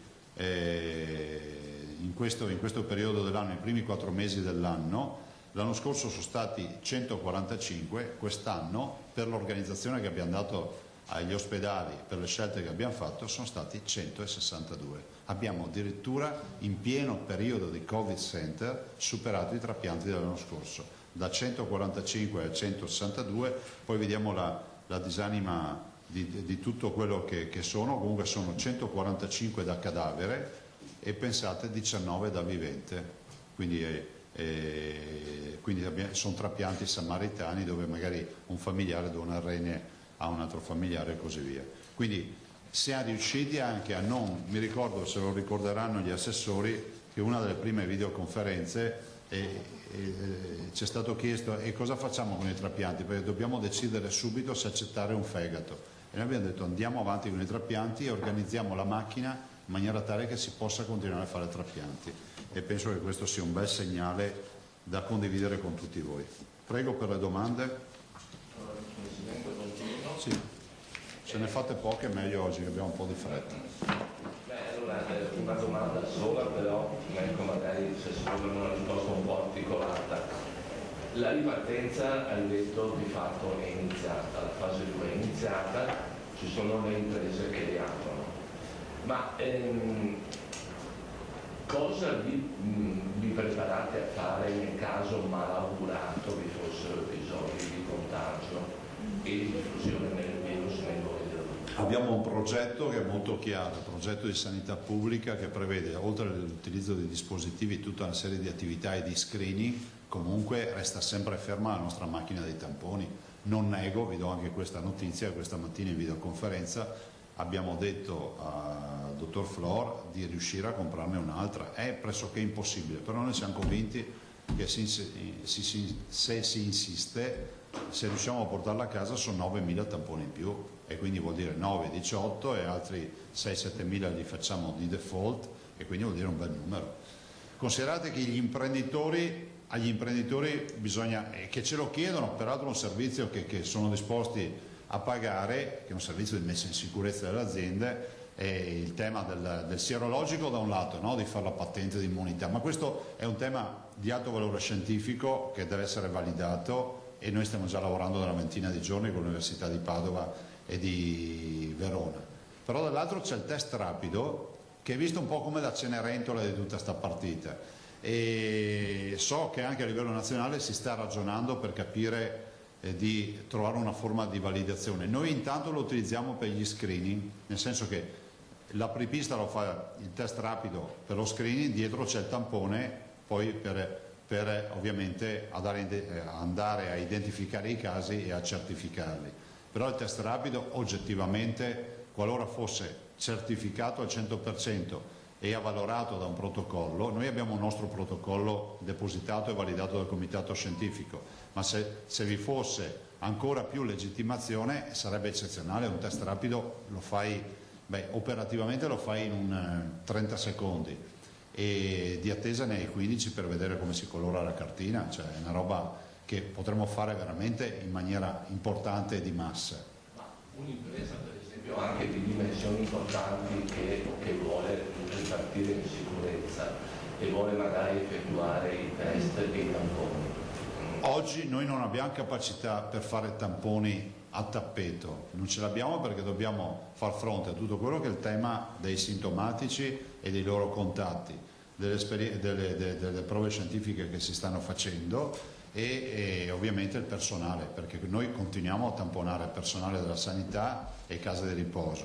Ovvio è che se avessimo più capacità potremmo fare anche dei tamponi in più rispetto alle aziende, però ricordo sempre che il tampone vuol dire prelievo, operatore, laboratorio, c'è una procedura che non è proprio una passeggiata. Test rapido, alcuni paesi lo usano il test rapido, test rapido, guardate, si comprano, cioè, sul mercato internazionale si possono comprare mi ricordo che durante la crisi addirittura ci fu una partita che ce la proposero a 3 euro a test, adesso li pagano dei 6, 8 euro, 10 euro, insomma sotto i 10 euro se le grosse quantità vengono assolutamente vendute. Noi ne abbiamo 700.000 in arrivo, molti sono già arrivati, 230.000 sono già arrivati e li abbiamo distribuiti, e vedo che insomma si fa lavoro soprattutto abbinandoli i tamponi. Un dettaglio: in caso di, ripeto, ma speriamo di no, ma in caso di focolai di contagio? È molto semplice, è positivo, è sintomatico, perché a quel punto sarà sintomatico o per caso beccato un asintomatico, isolamento, test, contatti, quindi se capita in un'azienda dobbiamo testare l'azienda, semplice, quantomeno l'azienda, se non anche tutti i contatti personali. Con una chiusura preventiva immagino. Beh certo, cioè, dipende cosa accade, nel senso che se c'è la necessità dell'isolamento, quindi se nell'azienda viene meno la forza lavoro, è ovvio che va in crisi. Presidente, scusi, quali sono a vostro avviso le categorie in questo momento che vi preoccupano di più, cioè le aziende, le imprese del tessuto veneto, insomma, che vi preoccupano di più, dove magari c'è il maggiore rischio? Prima domanda. Seconda domanda: ieri, se dovessero verificarsi le condizioni corrette, se i dati dovessero continuare ad essere di conforto, ieri l'assessore Donalzano ha dichiarato: io sarei per l'apertura graduale delle scuole, magari lezioni la mattina, lezioni il pomeriggio, andando avanti fino a giugno, soprattutto per le quinte elementari, le terze medie e i maturandi. Lei sarebbe d'accordo con questa visione? No, guarda, io purtroppo non posso neanche contraddico l'assessore, perché lo sto dicendo tutti i giorni di non aprirle più le scuole, per cui non è una contraddizione dell'assessore, ve l'ho sempre detto, nel senso che sono convinto che sia troppo rischioso. Del resto anche i nostri clinici ci dicono questo. Sottolineo che non è una dichiarazione per contraddire un assessore, perché voi siete testimoni quante volte l'ho detto, penso sempre, quindi che registrate questo, che poi non venga fuori che si fanno dichiarazioni. Lo consideriamo rischioso perché comunque il virus alla volta di giugno, perché la chiusura canonica delle scuole ci sarà e sarà presente nella nostra comunità, quindi è inevitabile che se vado a confinare dei ragazzi, immagino che se si vuole riaprire si pensa che sono a maggio, primi di maggio, li confino in un ambiente nel quale se c'è il virus lo portano nelle famiglie poi. Ma guarda, le categorie più a rischio, tutti siamo a rischio, non c'è uno che non è a rischio, ogni forma di distanziamento sociale che non rispetta il droplet mette a rischio questa partita. Ovvio che il distanziamento sociale è pericoloso in funzione dell'utilizzo o non utilizzo della mascherina, perché quando voi avete visto questo video penso che tolga tutti i dubbi, cioè bisogna girare con la mascherina. Posso? Sì, poi c'era, allora, dico i nomi, c'era Martina, la bimba, e poi c'è Emiliano. E poi chi c'è? Poi faccio il giro dei giornali e vediamo. Vai, Martino. Allora, volevo capire meglio l'ordinanza svuota magazzini di cui si è accennato. Come dovrebbe funzionare? La stiamo preparando, non posso anticipare nulla, però penso che anche questa sia una grossa opportunità per le imprese. Ma neanche un'azione? No, guardate, è già prevista dal PCM, però a nostro avviso si può velocizzare e incentivare molto di più con un'ordinanza. Ultimissima cosa, aveva già accennato al tema dei test sierologici, bisogna attendere che si decida quale sia quello giusto. Attenzione, test sierologico è quello che sta facendo l'Università di Padova in laboratorio prelievo del sangue, perché comunemente si utilizza il termine sierologico per il test rapido, allora chiamiamolo test rapido per non far confusione con l'altro. Che dovrebbe dare origine a una patente di... Il test sierologico in laboratorio, sono già stati fatti i prelievi, stanno facendo già analisi, però hanno un potenziale oggi di 3.000 campioni, perché manca il reattivo. È da 20 giorni che stanno tentando di trovare il reattivo, diciamolo in Cina, perché è poi la Cina che fa sti kit di reattivi. Grazie. Prego. Lei ha parlato prima del piano per la ripartenza, sì. È una base per dialogare. Può spiegare meglio chi a livello regionale e poi a livello nazionale quando? Allora, innanzitutto la redazione del piano è ad opera della dottoressa Russo, capo dipartimento della prevenzione della Regione del Veneto, e lo ha depositato in unità di crisi. Abbiamo detto che noi lo condividiamo, però va condiviso con le forze datoriali e le parti sociali, è fondamentale, perché è un percorso che dobbiamo fare tutti assieme, non deve essere un'imposizione, perché l'impresa deve essere convinta. Io non trovo imprenditori che non siano interessati a mettere in sicurezza i lavoratori e ovviamente anche i rappresentanti dei lavoratori. E questo sarebbe il piano che diventa il nostro portolano, diciamo, il nostro riferimento per tutto quello che sono poi i rapporti da avere con le imprese, perché vi ricordo che se non si cambia la legge il tutto passa ancora attraverso l'ESPISA e la verifica che siano rispettati i requisiti di sicurezza, è un fatto di sicurezza.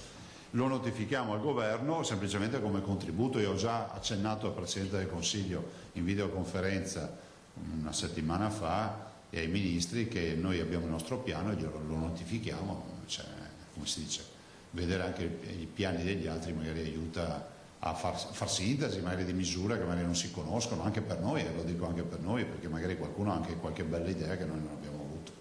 Questo perché, ma nella tempistica, al di là della... La tempistica è molto semplice, nel senso che noi adesso con l'approvazione e tutto lo applichiamo alle imprese che sono già aperte, quindi che peraltro applicano già la regolamentazione decisa con i sindacati, il famoso accordo di 13 punti, però va adesso codificato un po' meglio, visto e considerato che noi comunque continuiamo a controllare. Considerate che domani l'assessore Lanzarin vi porta l'esito dei controlli SPISA, chiaramente sono migliaia di controlli, di verifiche, quindi avete anche un piano di cosa è stato fatto e cosa stiamo facendo tutti i giorni.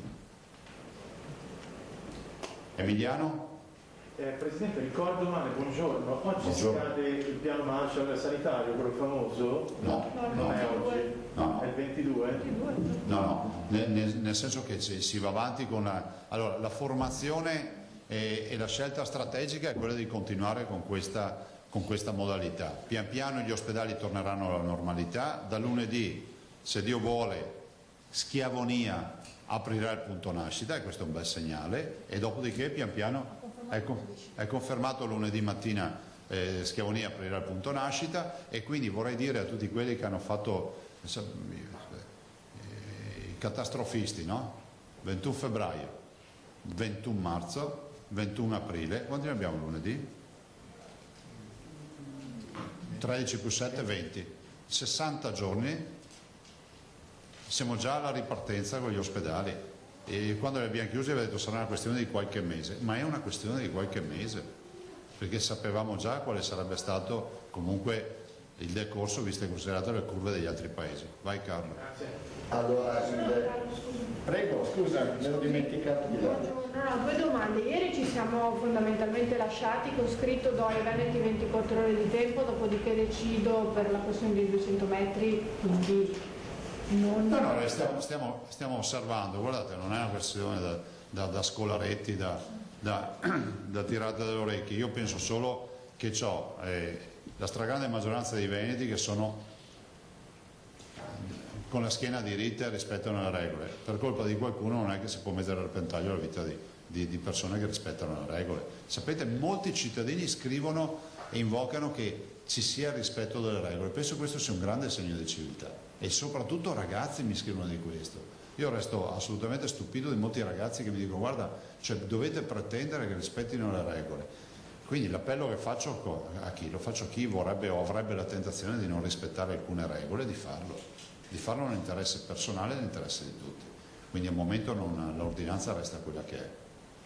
Ecco, poi solo la questione spiagge, sappiamo, insomma, è presto, ancora molte cose non si sanno, però c'è confusione, ci arrivano molte telefonate, molte richieste da parte sia di titolari di stabilimenti che di tanti cittadini che dicono si potrà andare al mare, ma se siamo distanziati poi come si fa quando si va in acqua, oppure tra chi dice non prenotate le vacanze e chi invece dice si può ripartire, quindi è un tema grande e importante su cui ancora bisogna capire determinate linee guida, però c'è tanta confusione. Allora, io partirei da un presupposto, non facciamoci la testa prima di andare in ospedale, dopo la pioggia viene sereno, fin qua ci siamo, no?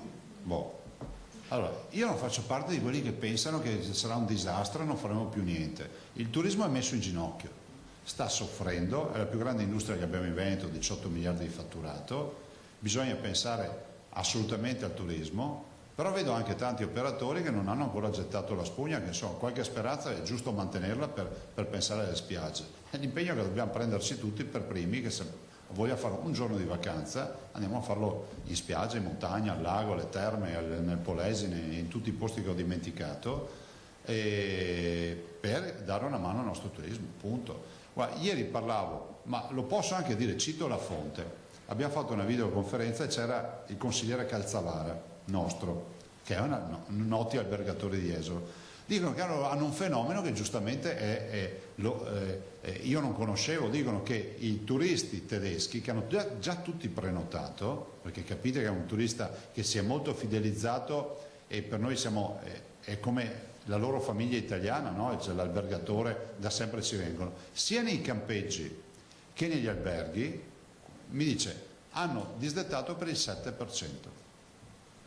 Cioè, vuol dire che il dato, io pensavo avesse disdettato per il 100%, quindi vuol dire che c'è ancora un'attesa, no? Vuol dire che se ci credono quelli che vengono da fuori, che dicono va, aspetto ancora l'ultimo minuto prima di dire che non vado, dobbiamo crederci ancora di più noi.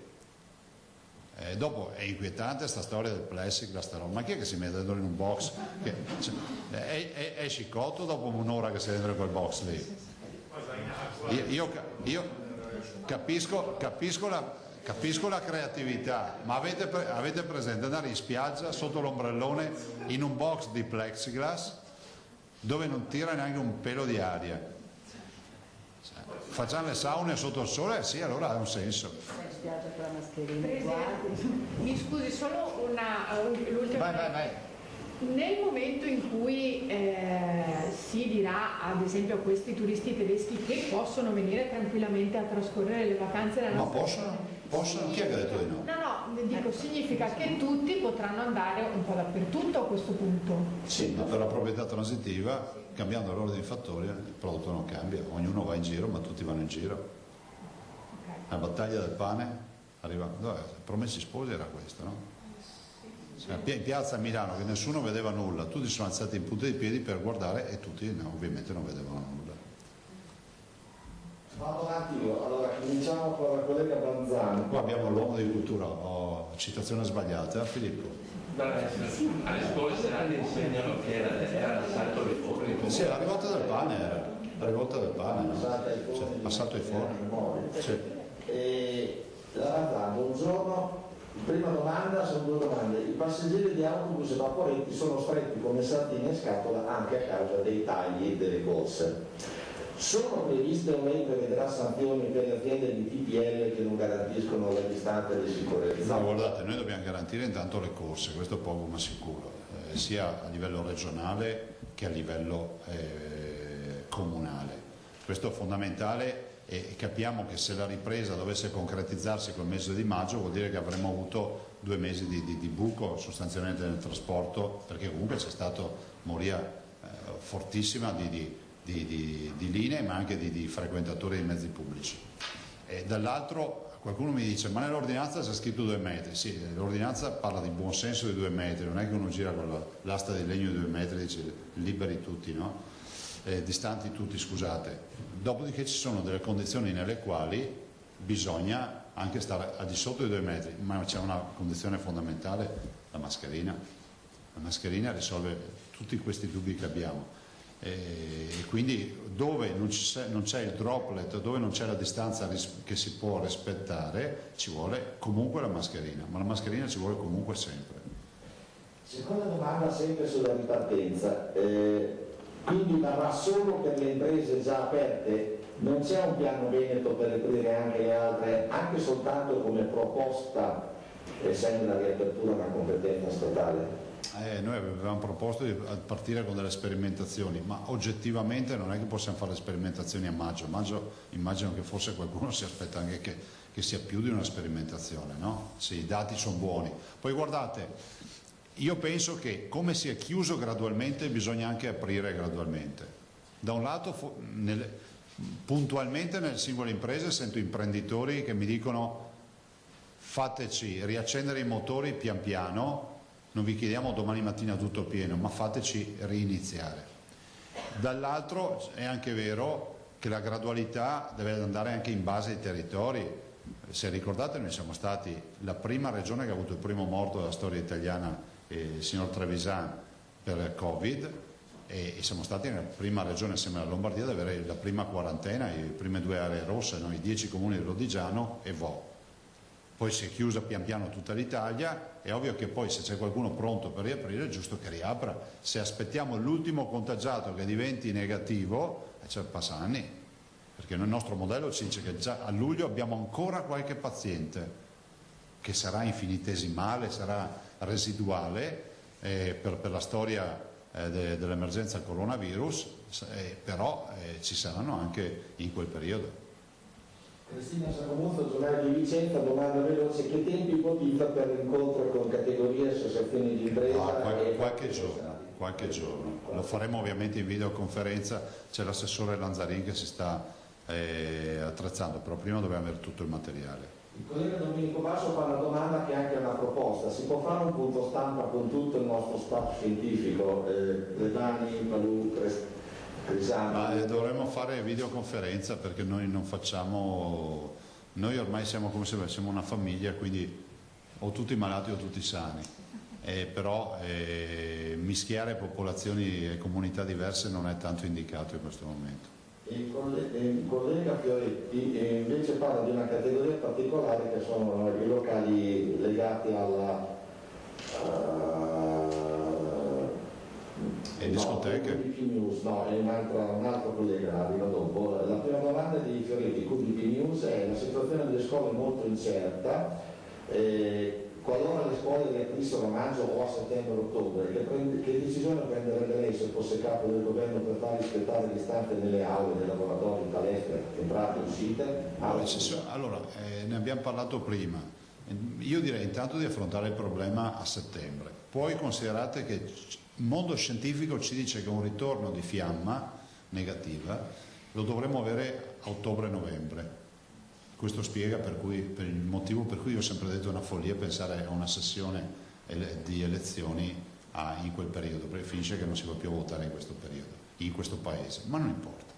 Detto questo, penso che verranno adottate tutte le modalità, ma non escludo appunto che la partita dei dispositivi sia fondamentale. Dopodiché abbiamo conosciuto anche lo smart working e anche l'attività scolastica via online, e vedo che molte scuole pubbliche, bene ringraziarle e valorizzarle, stanno facendo veramente dei grandi lavori. L'ho detto come battuta l'altro giorno, io veramente sento dei ragazzi che pregano di poter tornare a scuola perché sono massacrati a stare lì, anche perché sono controllati a vista con questo sistema. La seconda domanda è: l'ospedale di Valdobbiadene, come gli altri 4, dopo 20 anni è stato ripristinato grazie al fondamentale lavoro della protezione civile e reso funzionale per ospitare altri pazienti provenienti da altri ospedali.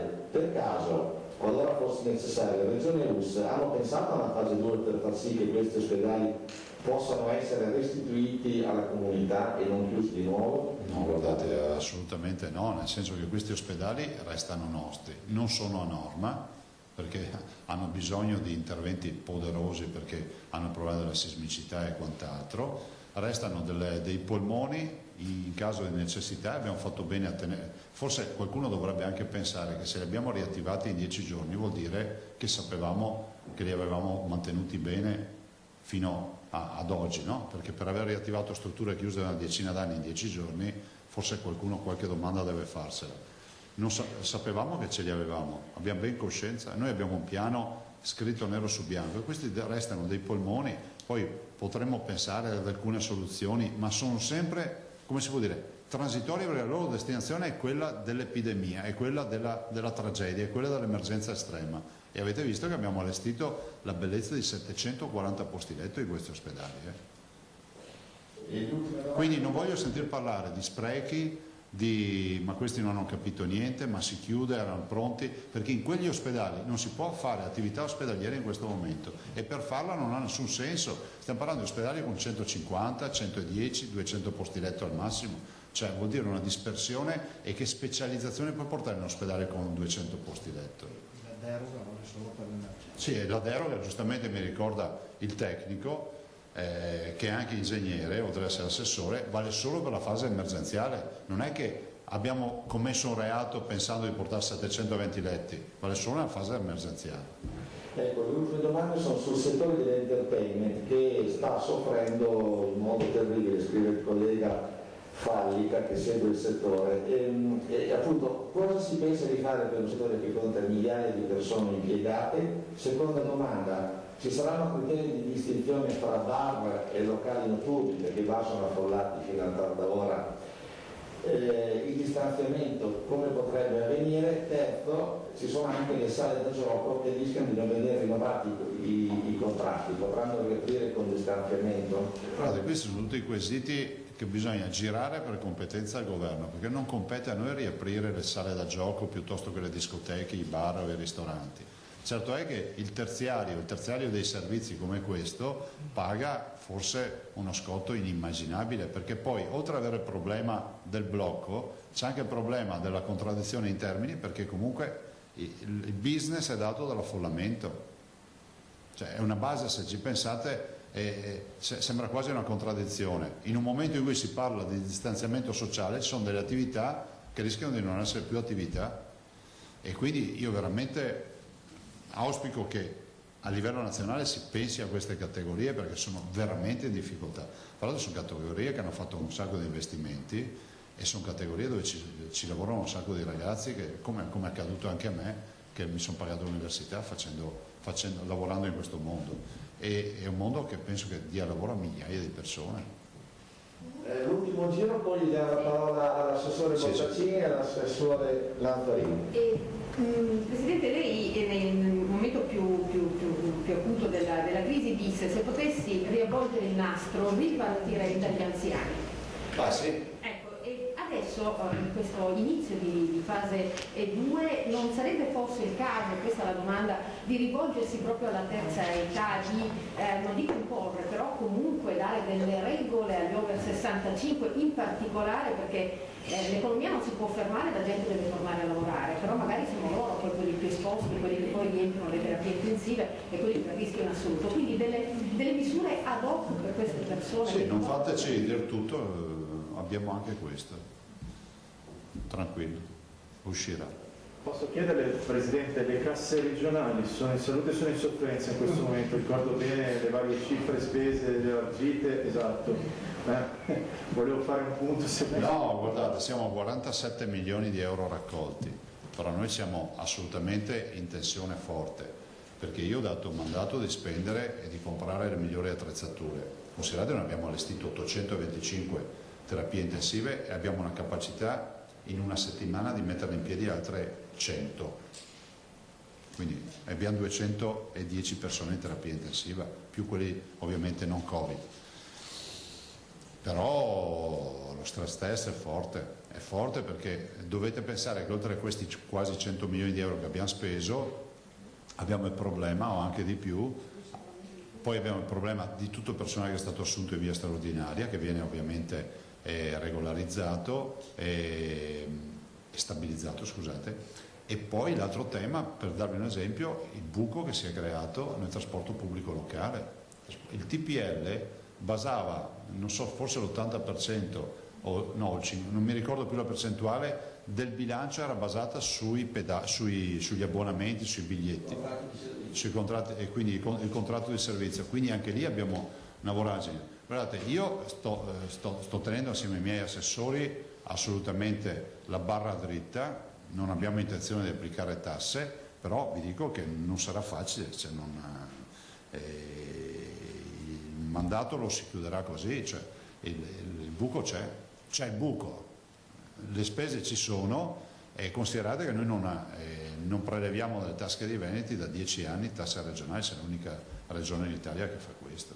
Sono aiuti pervenuti da parte dello Stato dal punto di vista finanziario? No, al momento gli aiuti, ad esempio in alcune materie, noi abbiamo portato a casa circa 200 respiratori meccanici, quelli ci sono stati donati, o piuttosto che qualche milione di mascherine, però capite che la mole di investimenti è paurosa, dalle terapie intensive, abbiamo comprato in un giro solo, perché poi mentre gli altri chiacchieravano, stiamo facendo filosofia sanitaria, noi abbiamo comprato 400 letti, nessuno se n'è accorto, ma letti che costano soldi.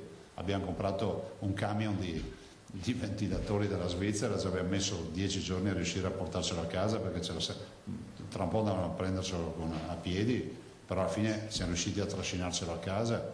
Abbiamo fatto un sacco di robe utili, e quindi oggi abbiamo un magazzino di 6 mesi di dispositivi che costa soldi. Considerate, sono 24 milioni di pezzi, fate un po' voi, metteteci anche €1 a pezzo, vuoto per pieno, FP3, FP2, chirurgiche, visiere, sono 24 milioni di euro solo lì, più tutte quelle che abbiamo utilizzato. Vi ricordo il dato dell'azienda ospedaliera, tu ieri non c'era, ma questo è un bel dato. Camici, le tute, scusate, in un mese l'azienda ospedaliera 950, oggi con l'emergenza coronavirus in un giorno 4.500, così è cambiato il mondo.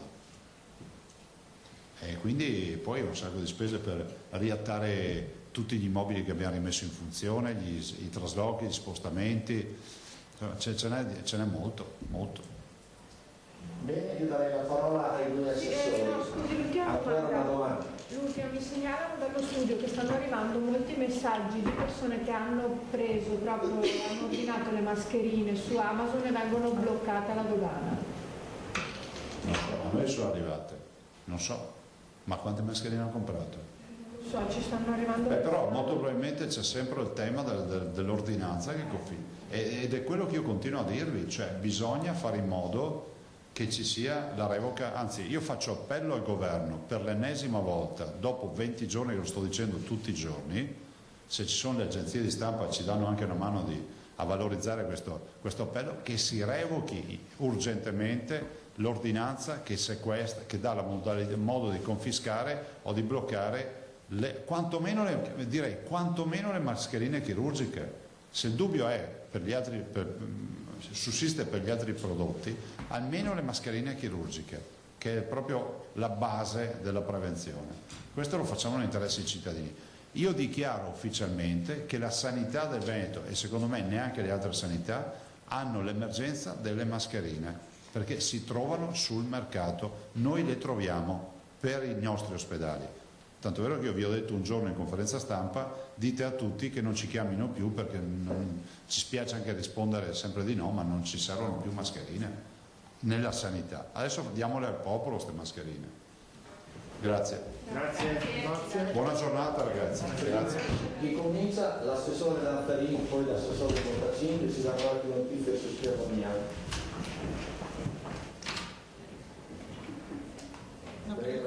Mi aspettano in quinta che c'è la variazione di bilancio, quindi scriverlo che arrivavo tra 5 minuti. No, cosa abbiamo?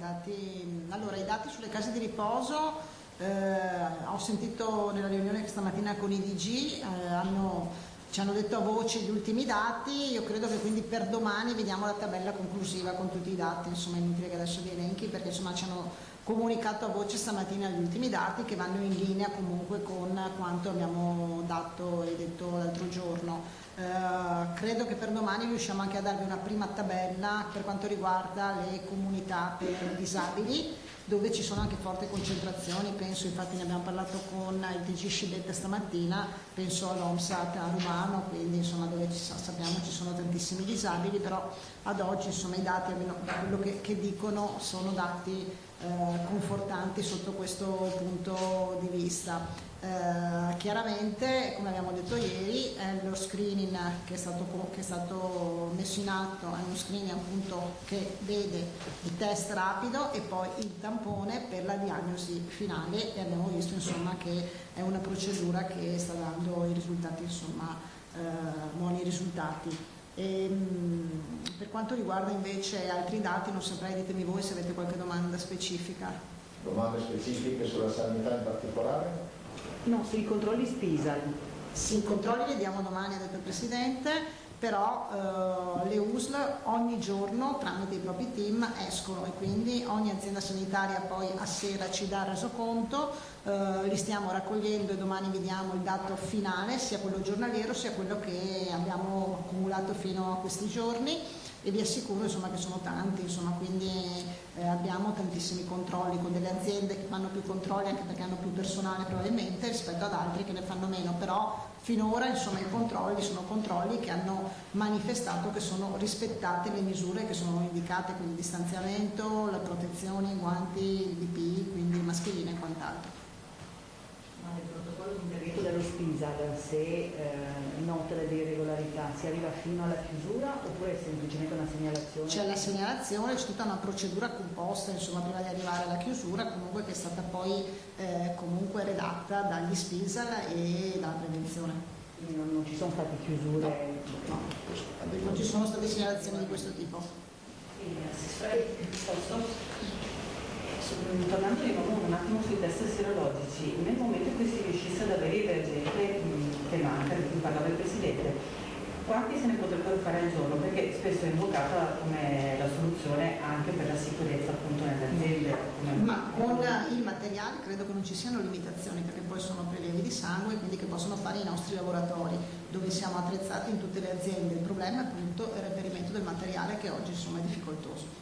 Eventualmente le aziende potrebbero anche sostenere i costi, spesso si dice che sono disponibili appunto anche a mettersi. Ma sicuramente, allora, una volta messa a punto la macchina anche rispetto alla fase 2, chiariremo anche il discorso rispetto appunto ai costi, a chi, come verranno eventualmente fatti, costi e quant'altro. Oggi non siamo in questa condizione, uno perché stiamo lavorando sulla fase, come diceva il Presidente, di ripresa, e poi perché oggi non possiamo dare dei dati rispetto ai test serologici mancando il materiale primo. Assessore, si può pensare per questa fase 2 anche come si sta facendo con il livello nazionale in alcune attività, quelle che possono aprire termoscanner obbligatorio all'entrata di qualsiasi tipo di negozio? Nell'ordinanza che ha fatto il Presidente ieri, lunedì, se vi ricordate, abbiamo messo anche la misurazione della temperatura. Ma anche negli esercizi commerciali che oggi sono aperti, quindi le librerie piuttosto che i negozi di bambini o le carte di libreria che sono aperte 2 giorni, è consigliata la misurazione della temperatura anche per quegli esercizi. Consigliata, non obbligatoria?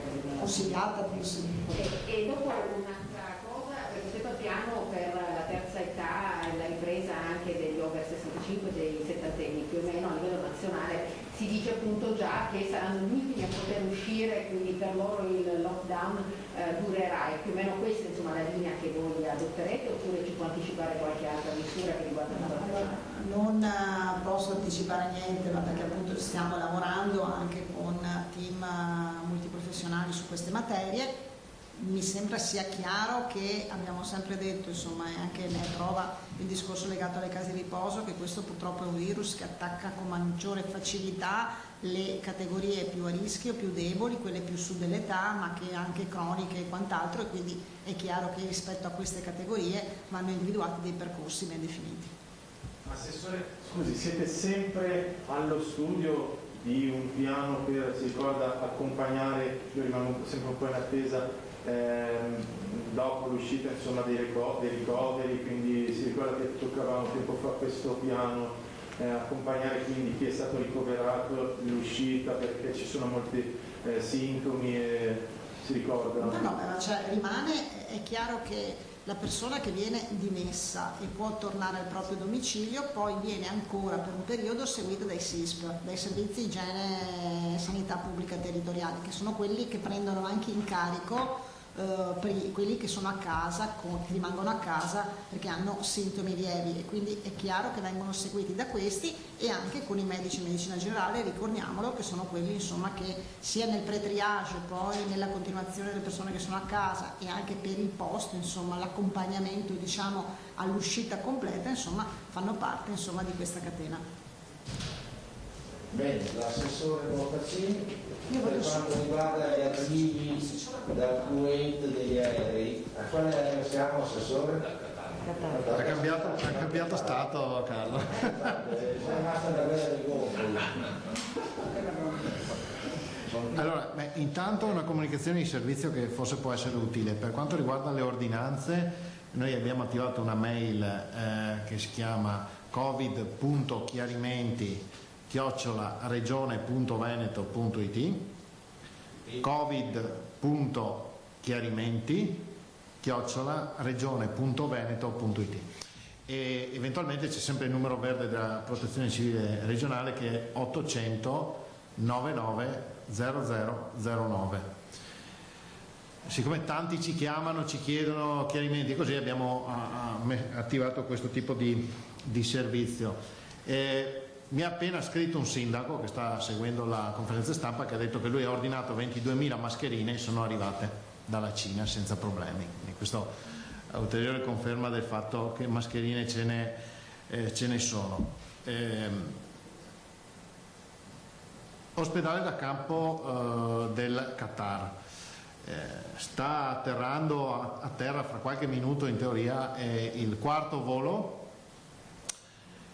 Quando dico quarto volo sto parlando, loro hanno in disponibilità per il trasporto un aereo che è enorme, può portare 720 quintali con un viaggio, quindi una cosa enorme, fra l'altro un aereo da trasporto a reazione molto grande, quindi 4 aerei non so come dire, non rende la dimensione del materiale che fino adesso è arrivato.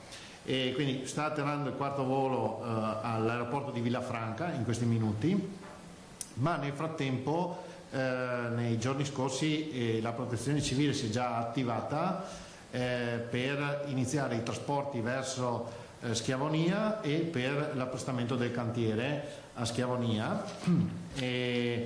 Ieri sono già state montate le tende di supporto, quindi la segreteria, il refettorio, insomma la parte di supporto del cantiere, è stata fatta la perimetrazione del cantiere, è stata tolta qualche piantina, no? Lo dico per evitare che poi nel parcheggio c'era qualche piantina, qualche alberello, è stata tolta, portata da un'altra parte e poi dopo sarà ripiantata. Ma siccome ho visto su Facebook qualche fenomeno che diceva no, ma come? Stiamo parlando di un'emergenza e non è che ci si fermi davanti a qualche piantina. La piantina viene tolta, spostata da un'altra parte e poi ripiantata quando verrà spostato l'ospedale.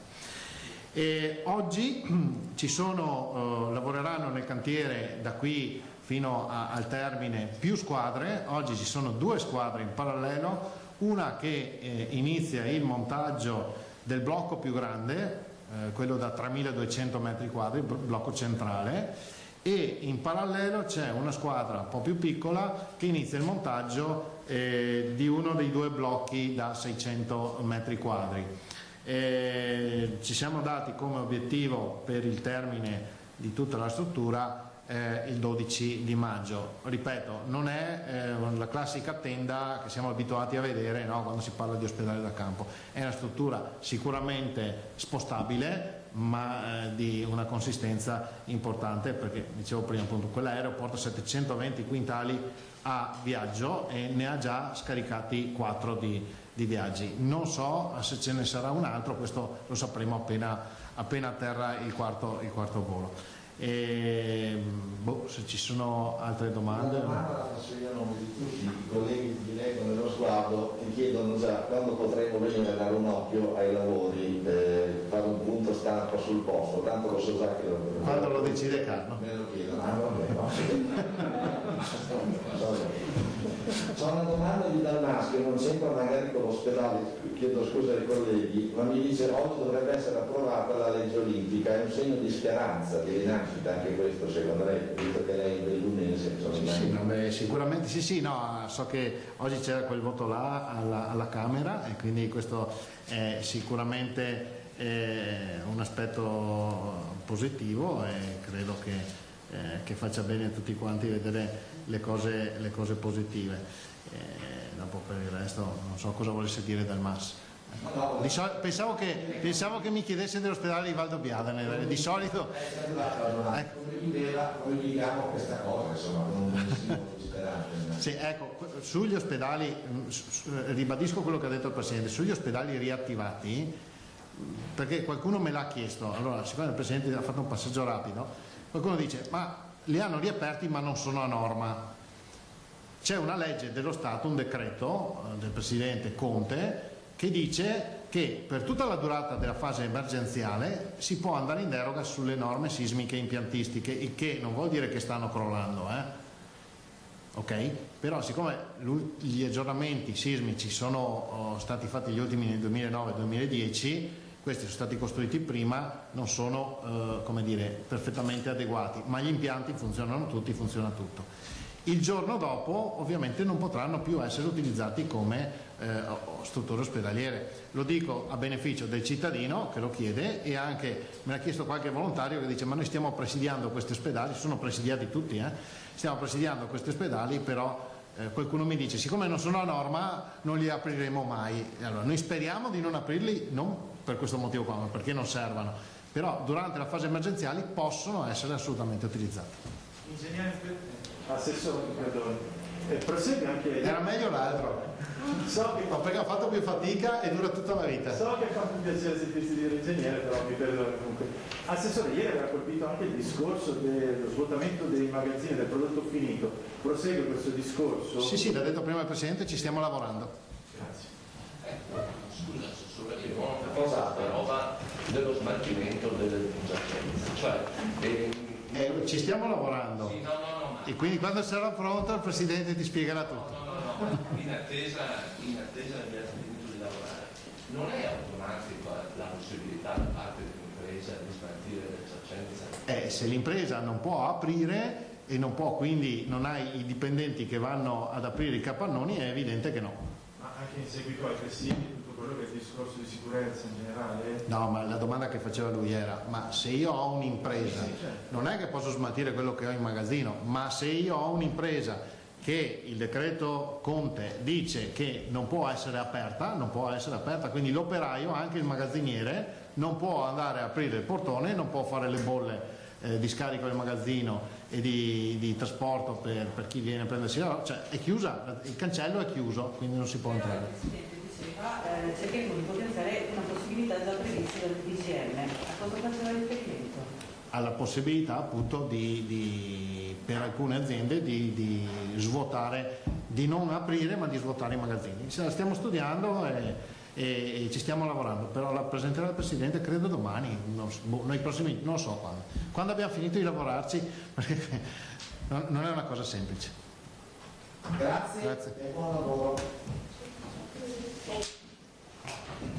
Assessore, ma per uno degli ingegneri qui si può? Sì, allora questa è la diretta da Marghera, come sempre, importante, avete sentito tante novità, fra poco ci colleghiamo anche con i nostri amici della CGIL, vi ricordo che ci sarà anche il numero in sovraimpressione per poter chiamare, per poter dare tutte le vostre domande, anzi comincio già a collegarmi mentre nel frattempo facciamo un po' il sunto di quello che ha detto Zaia a partire dal quello che ha chiamato il piano della ripartenza, della riapertura diciamo e della ripartenza, il piano che è chiuso, stanno studiando, ormai hanno studiato questo piano che però deve essere notificato al governo, ovviamente questa è la condizio sine qua non, quelle aperture sperimentali, no, di cui aveva parlato Zaia, che però devono essere evidentemente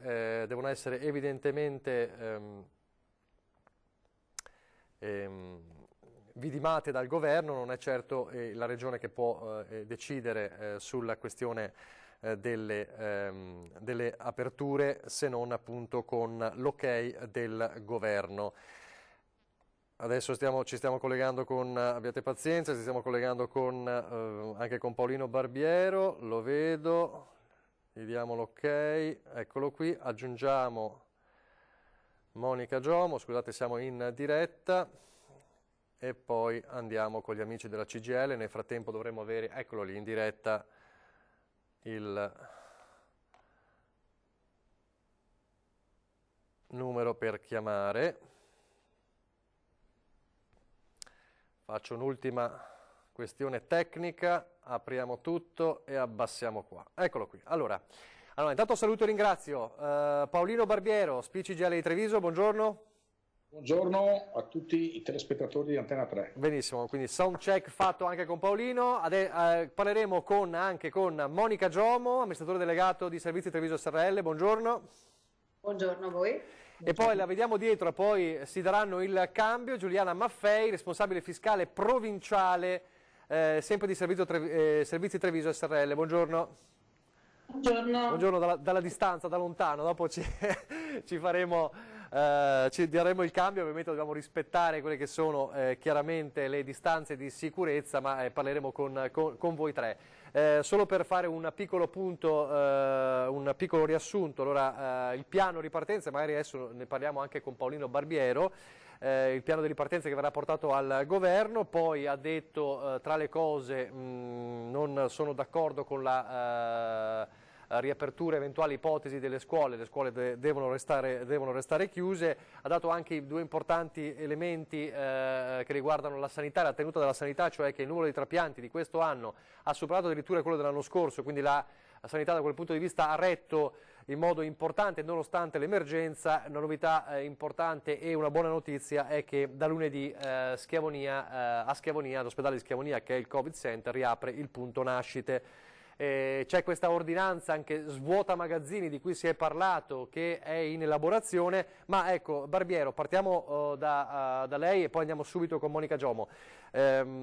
Dice Zaia, abbiamo preparato allo studio ovviamente con il comitato scientifico il piano di ripartenza veneta per questa fase 2 che ovviamente porteremo al governo. Voi cosa ne pensate? Ha anche detto è un piano che deve essere ovviamente condiviso con le parti sociali, chiaramente. Bene, credo che prima si fa il piano e più questo piano viene condiviso e meglio è, perché queste prime riaperture stanno creando molta confusione.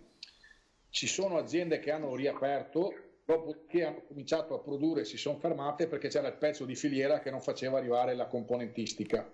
Ci sono aziende che non possono aprire e sono subissate da telefonate da tutte le altre aziende che hanno bisogno, per esempio, di un mobile piuttosto che di un vetro per fare gli interventi di adeguamento ai dispositivi di protezione negli uffici e non solo.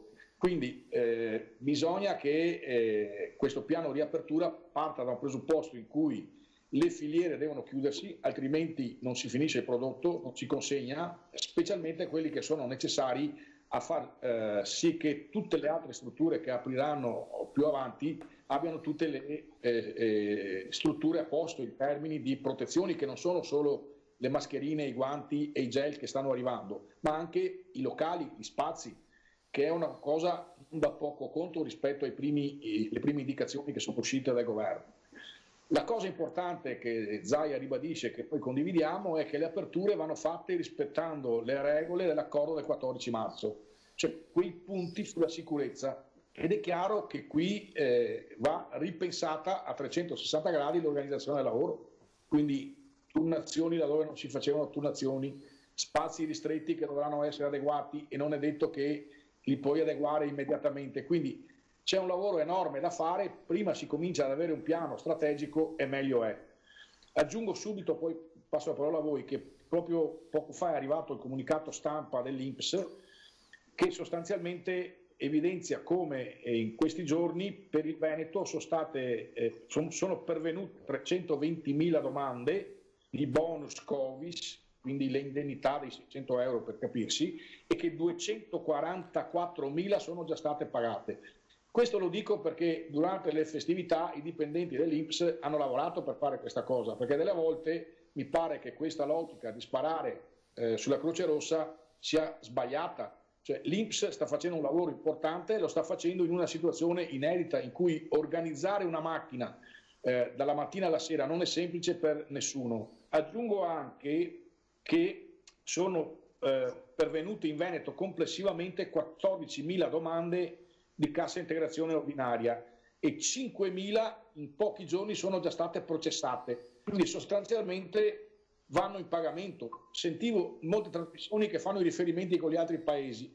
Io credo che noi dobbiamo fare riferimento con quello che succedeva prima in Italia e rispetto a prima le procedure sono state accelerate. Speriamo che questa esperienza ci consenta di avere un'amministrazione più snella anche dopo. L'ultima questione, tanto per dare un'informazione e poi per avere anche telefonate in merito, in queste ore dovrebbe essere sbloccato il fondo integrazione salariale e quindi anche qui ci sono domande che vanno a coprire i ristorni economici per chi è posto in cassa integrazione attraverso questo fondo e sono in attesa di avere anche le linee guida per cominciare a processare la cassa integrazione in deroga, quella che viene coperta dalle singole regioni.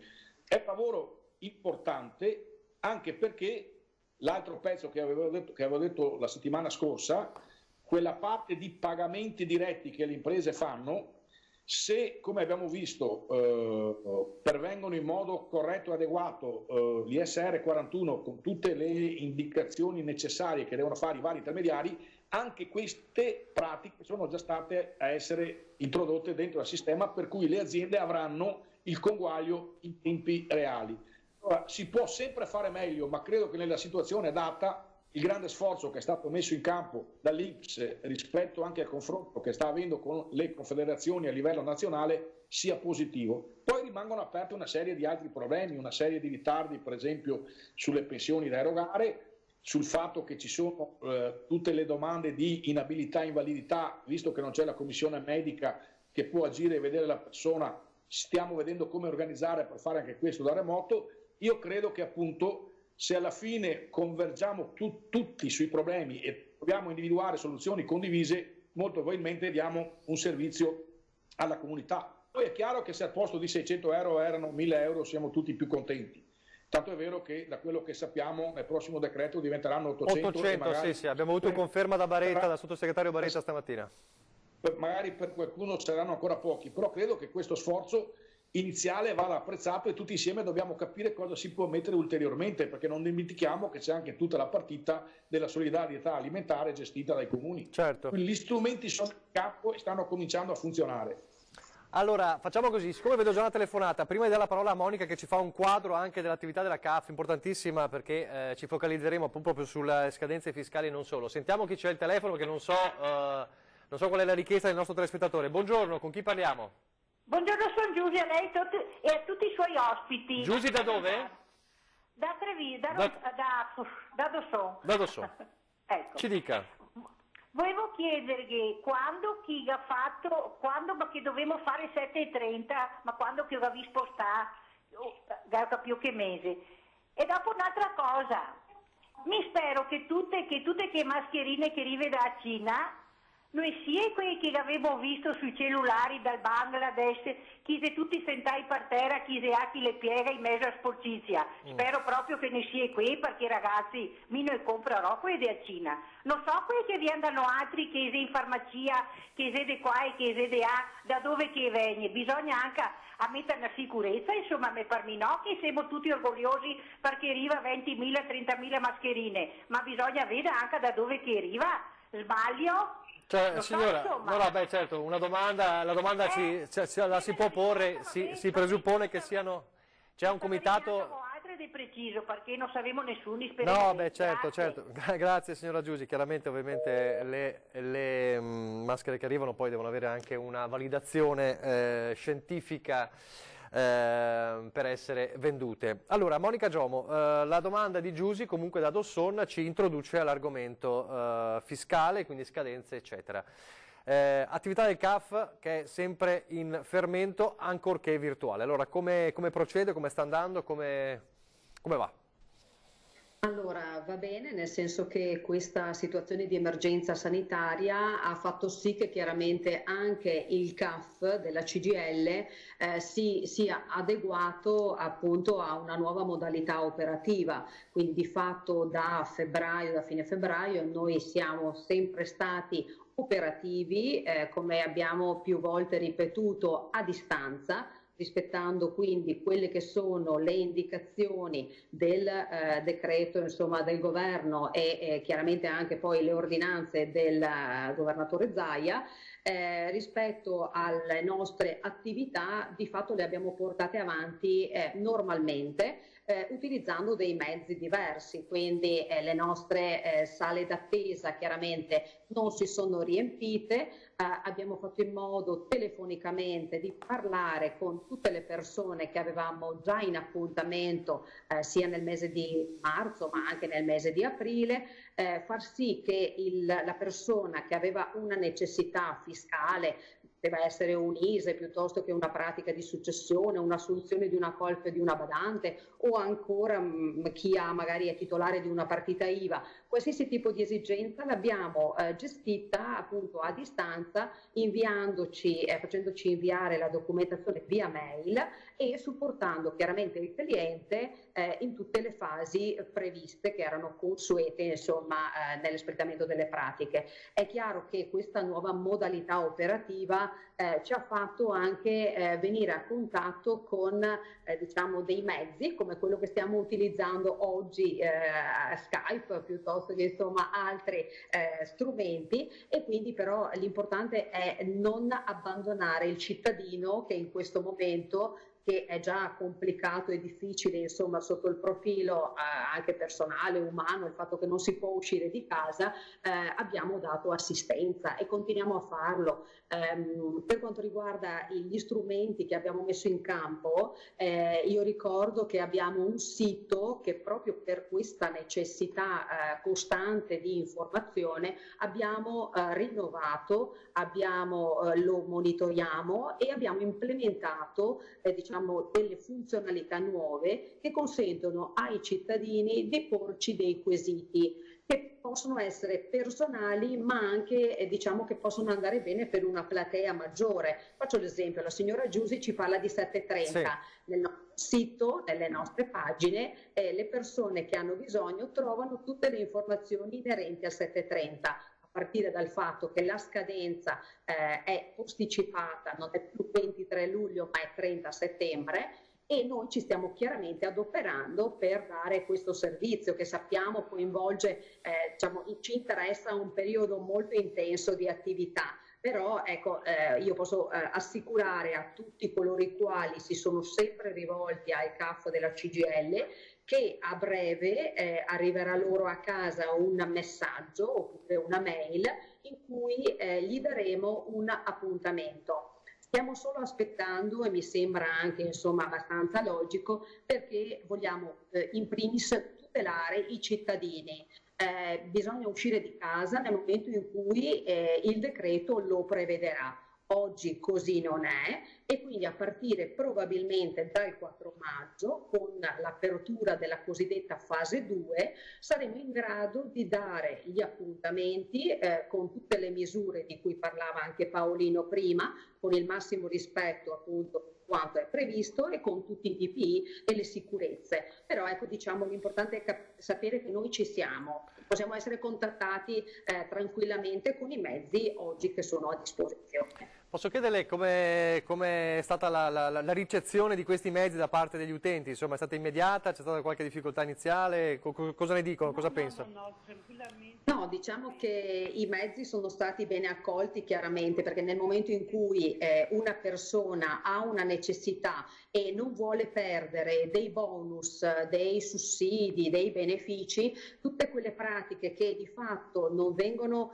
considerate rinviabili, uno si adopera manopera, cioè nel senso il cittadino è stato insomma ben disposto a utilizzare dei mezzi di comunicazione che prima non eravamo abituati, quindi insomma diciamo che la risposta è stata sicuramente positiva. Abbiamo un indirizzo mail e bene o male insomma tantissimi cittadini hanno questo strumento che oggi insomma è consuetudine avere, ci permette appunto di far transitare la documentazione.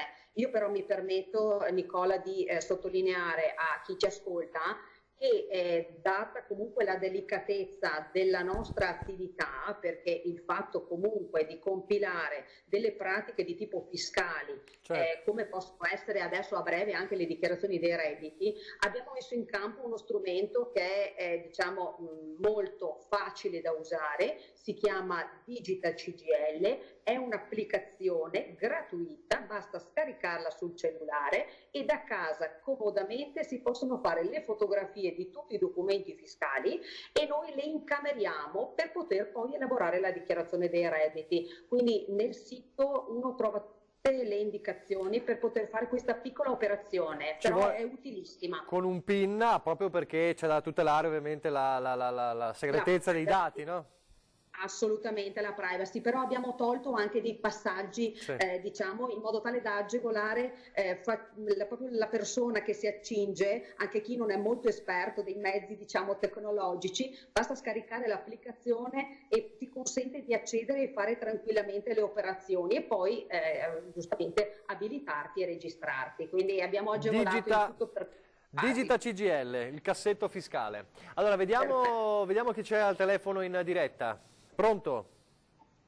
Sì, pronto.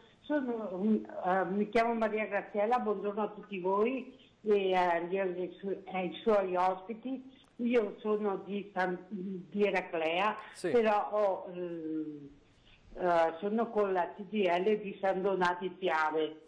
Ho l'appuntamento al 3 giugno. Sono sicura che va fatto la denuncia redditi?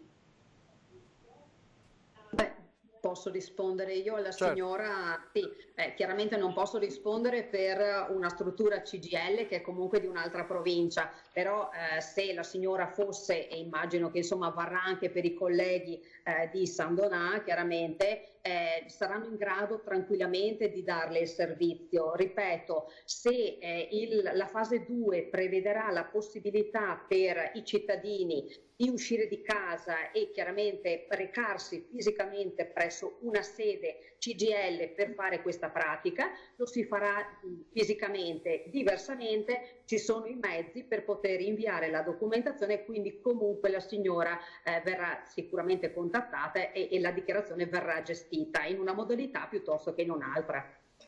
Quindi la signora Maria Graziella stia tranquilla, se è ancora in diretta, se no la salutiamo.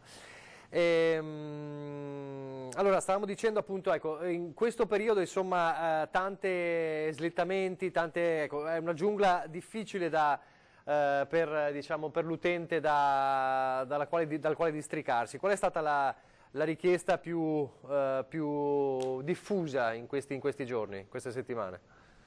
Beh, diciamo che da quando è iniziata l'emergenza sanitaria le richieste di prestazioni si sono focalizzate, dato il periodo, principalmente alla richiesta di ISEE, quindi alla compilazione di quella dichiarazione che consente di ottenere quel valore che si chiama valore ISEE, che permette l'accesso e diciamo il fatto di poter fruire di sconti in bolletta, di bonus per le case popolari, per la scuola, il buono scuola, l'ICD, eventualmente l'impegno di cura domiciliare, quindi una serie di contributi che chiaramente, come dicevo prima, la persona non può attendere, seppur ci sia una scadenza. Molti si sono comunque adoperati per inviarci la documentazione proprio per non comunque slittare in avanti la possibilità di ottenere il beneficio, e chiaramente noi gli abbiamo dato questo servizio, okay? Anche se era di fatto una prestazione magari che si poteva posticipare nel tempo, così come la norma ha previsto che molte scadenze, poi Giuliana ne parlerà, si sono posticipate in avanti, ma il nostro impegno è quello di dare comunque servizio immediato se possiamo. Allora sentiamo la telefonata in diretta, chi c'è? Buongiorno. Pronto? Sì, pronto, buongiorno. Buongiorno, sono Giuseppina Marchesini, siamo da Roncade. Da Roncade, volevo sì. sapere una cosa, a me sono scaduti il 7R2 al 3103 e il 7RQ, volevo sapere, ho sentito che sono stati prorogati, è vero questo? Se poi Ieri c'è di appunto adoperarli prossimamente. Allora, risponde Paolino? Sì, sono i moduli che si dovevano fare, si dovrebbero fare entro il 31 marzo, riguardante l'esenzione dai ticket per diverse tipologie di ticket. La Regione Veneto ha fatto una delibera che vale l'autocertificazione del reddito fatta l'anno scorso anche per quest'anno. Quindi il caso della signora non deve fare niente fino a marzo dell'anno prossimo. Gli unici che devono comunque fare l'autocertificazione del reddito sono i disoccupati, perché può darsi che dall'anno scorso a quest'anno sia cambiata la propria condizione di disoccupato / occupato. Aggiungo anche, poi casomai la Giuliana può spiegare bene cosa sono, noi abbiamo chiesto una proroga anche sulle impegnative di cura domiciliare, che una parte di queste scadevano il 31 marzo e un'altra parte scadevano il 30 di giugno. Proprio venerdì la Regione, anche qui, ha fatto una nota dove porta la scadenza temporale al 30 di giugno. Questo interessa potenzialmente 30.000 famiglie in Veneto e sostanzialmente la Regione destina per queste persone, per avere una quota che gli aiuta a trovare le modalità di assistenza domiciliare, 72 milioni, quindi non è poca cosa. Allora noi sappiamo che una parte di persone sono riuscite a farle prima che si bloccasse il tutto, un'altra parte no. Questa proroga gli dà la possibilità di continuare comunque a percepire queste quote e di mettersi in regola con l'ISEE entro la fine di giugno. Poi volevo riprendere un ragionamento che ha fatto la Monica per tranquillizzare tutti. Prima noi la campagna fiscale la facevamo tra aprile, cominciavamo circa a metà aprile e fine luglio, quindi erano meno di 4 mesi. Adesso, se tutto va bene, tutti auspichiamo che vada bene e verso il 4 comincia la normalità e poi tutti gli uffici devono organizzarsi in base alle norme che appunto verranno definite in queste ore dal cosiddetto piano di ripartenza.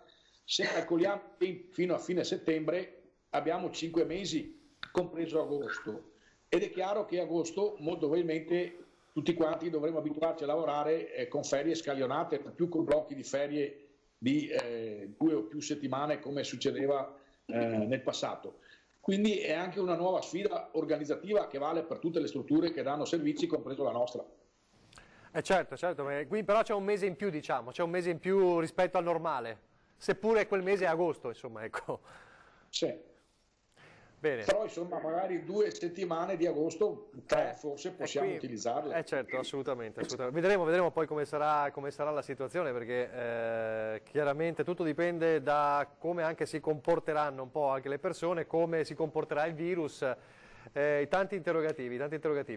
Allora facciamo così, io direi, non so se c'è un'altra telefonata o è la signora di prima? Ce n'è un'altra? Sì. Allora, telefonata, buongiorno, con chi parliamo? Sì.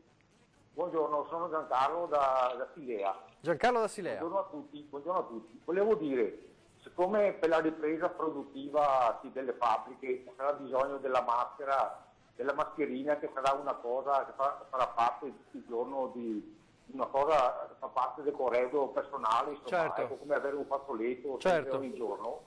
Però per il riferimento di queste mascherine ci sono degli ostacoli, mi sembra che sia un fai da te.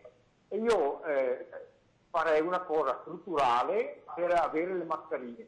Metterei dei contenitori come per le cose, per i sacchetti delle immondizie, dei contenitori per le mascherine. Uno mette la sua testa sanitaria e viene fornito dalle mascherine, perché è un problema quello di avere le mascherine. Il distributore di mascherine farebbe? Sì, il distributore di mascherine come quelli che ci sono per le immondizie, con la propria testa sanitaria si mette dentro e vengono erogate queste mascherine, perché è un problema quello delle mascherine. Essendo che è obbligatorio, dovrebbero fare anche una cosa strutturale, insomma, ecco, Grazie e buongiorno. Grazie Giancarlo, però in ogni caso ritengo, Paolino, che a livello di aziende poi sarà l'azienda che dovrà dotare i lavoratori, no? I presidi dei dispositivi di protezione individuale devono farle le aziende. Certo. Io penso che però dobbiamo cominciare a guardare anche un po' più là delle mascherine, dei guanti e dei gel, perché abbiamo visto come una serie di aziende italiane si sono riconvertite e quindi chiaramente, come ha detto il ministro Boccia, bisogna che poi lo Stato controlli che non si facciano speculazioni, cioè capito che comunque chi produce deve guadagnare, bisogna stabilire qual è la soglia dove oltre a quella soglia ci sono delle speculazioni, e siccome ci sono molte aziende italiane che si sono messe a produrre le mascherine, bisogna fare in modo che ci sia una rapida certificazione, in modo che poi anche chi acquista decide quale scegliere in base al grado di sicurezza che queste mascherine danno, ed evitare di essere prigionieri dalle logiche di quelle che arrivano da altri paesi, con tutte magari le preoccupazioni che anche la signora di prima ha evidenziato. Il punto qual è? Che poi fate questi dispositivi di protezione messi a disposizione, per quanto riguarda le ore passate in fabbrica piuttosto che in ufficio, è il datore di lavoro, pubblico o privato che sia, che deve garantire il tutto. Poi c'è la parte che riguarda magari la persona che fuori dal lavoro deve tutelarsi, e quindi anche quello è l'altro pezzo che deve essere garantito, e per esempio la proposta dei distributori potrebbe essere un'idea, ma ce ne potrebbero essere tante altre, sempre a prezzi contenuti. Certo. Mentre invece il ragionamento che bisogna cominciare a fare fretta e dare ordine è la gestione dei posti di lavoro. Faccio un esempio: nelle grandi aziende dove c'erano le mense, non si fa mica più così, e dove ci andavano in un'ora e mezza 500 persone a lavorare, e molto probabilmente dovranno essere scaglionati, vuol dire cambiare il sistema nel suo insieme, cambiare le abitudini, le consuetudini. È facile dirlo, è un po' più complicato farlo, certo. Però bisogna ragionare in modo preciso e puntuale su questi temi. Una nuova gestione proprio del personale. Allora io farei così: pubblicità, poi magari facciamo il cambio con Giuliana Maffei, cominciamo a vedere nello specifico, così diamo il tempo anche fisico del cambio, e poi torniamo subito in diretta. Ovviamente aspettiamo le vostre telefonate.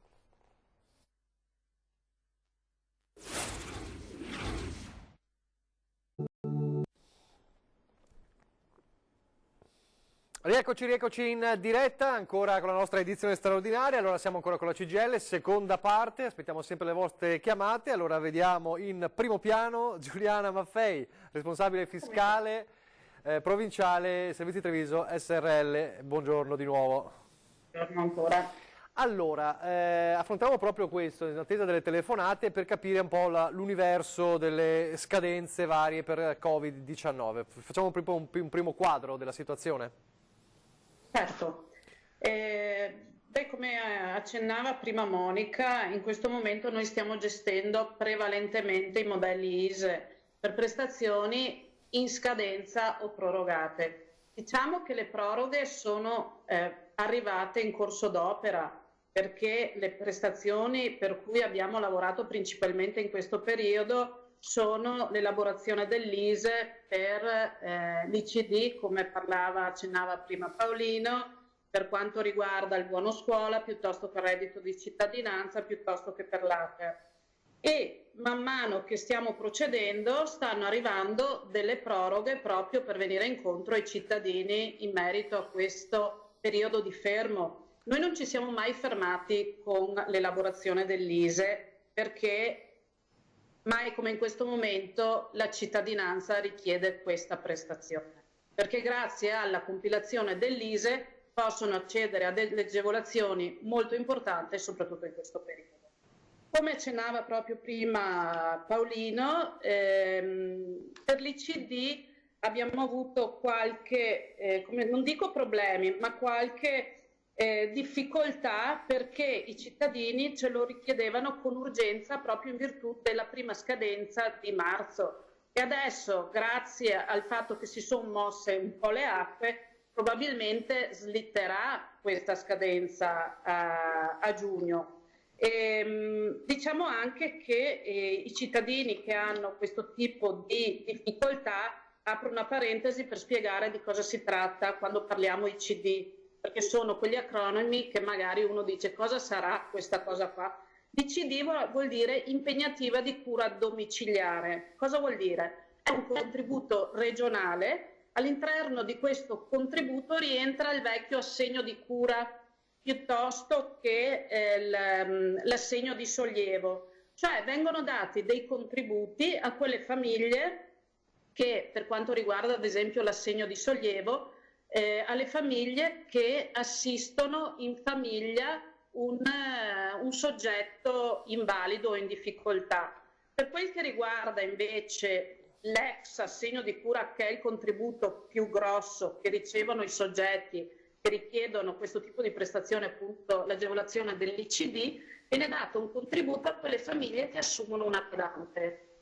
Da qui si capisce che il vedersi slittare, cioè come si dice, la paura di oltrepassare questa scadenza ha portato i cittadini a mettersi in prima fila mandando un notevole numero di mail per poter fare questo tipo di prestazioni. Diciamo che noi siamo riusciti a soddisfare tutti quanti, perché comunque i nuovi mezzi tecnologici sono stati, diciamo, utilizzati moltissimo. Anche quelle persone che fino a questo momento non avevano utilizzato le mail si sono trovati, come si dice, scusami il termine, quando l'acqua tocca il culo si impara a nuotare, certo. E persone di qualsiasi età hanno iniziato a utilizzare la mail per mandarci la documentazione.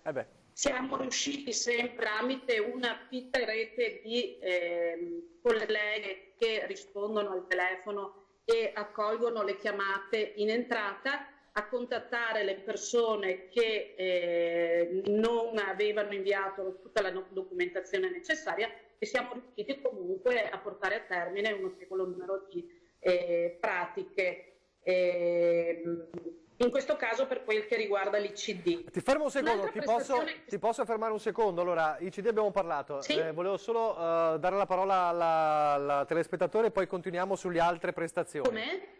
Do un attimo la parola al telespettatore in diretta e poi continuiamo con le prestazioni. Allora, chi abbiamo in diretta?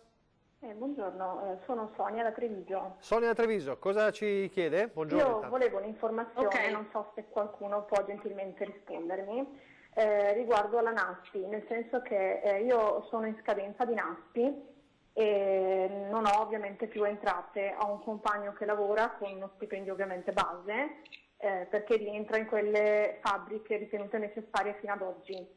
Volevo capire se è scaduta la disoccupazione io posso richiedere qualcosa o non mi spetta nulla. Ho un figlio a carico e non posso neanche lavorare perché rientro come si può dire, nell'estetica. Dovevo essere assunta a breve ma è tutto fermo, quindi volevo solo capire se posso fare richiesta di qualcosa o meno. Ringrazio tutti. È già scaduta la NASPI?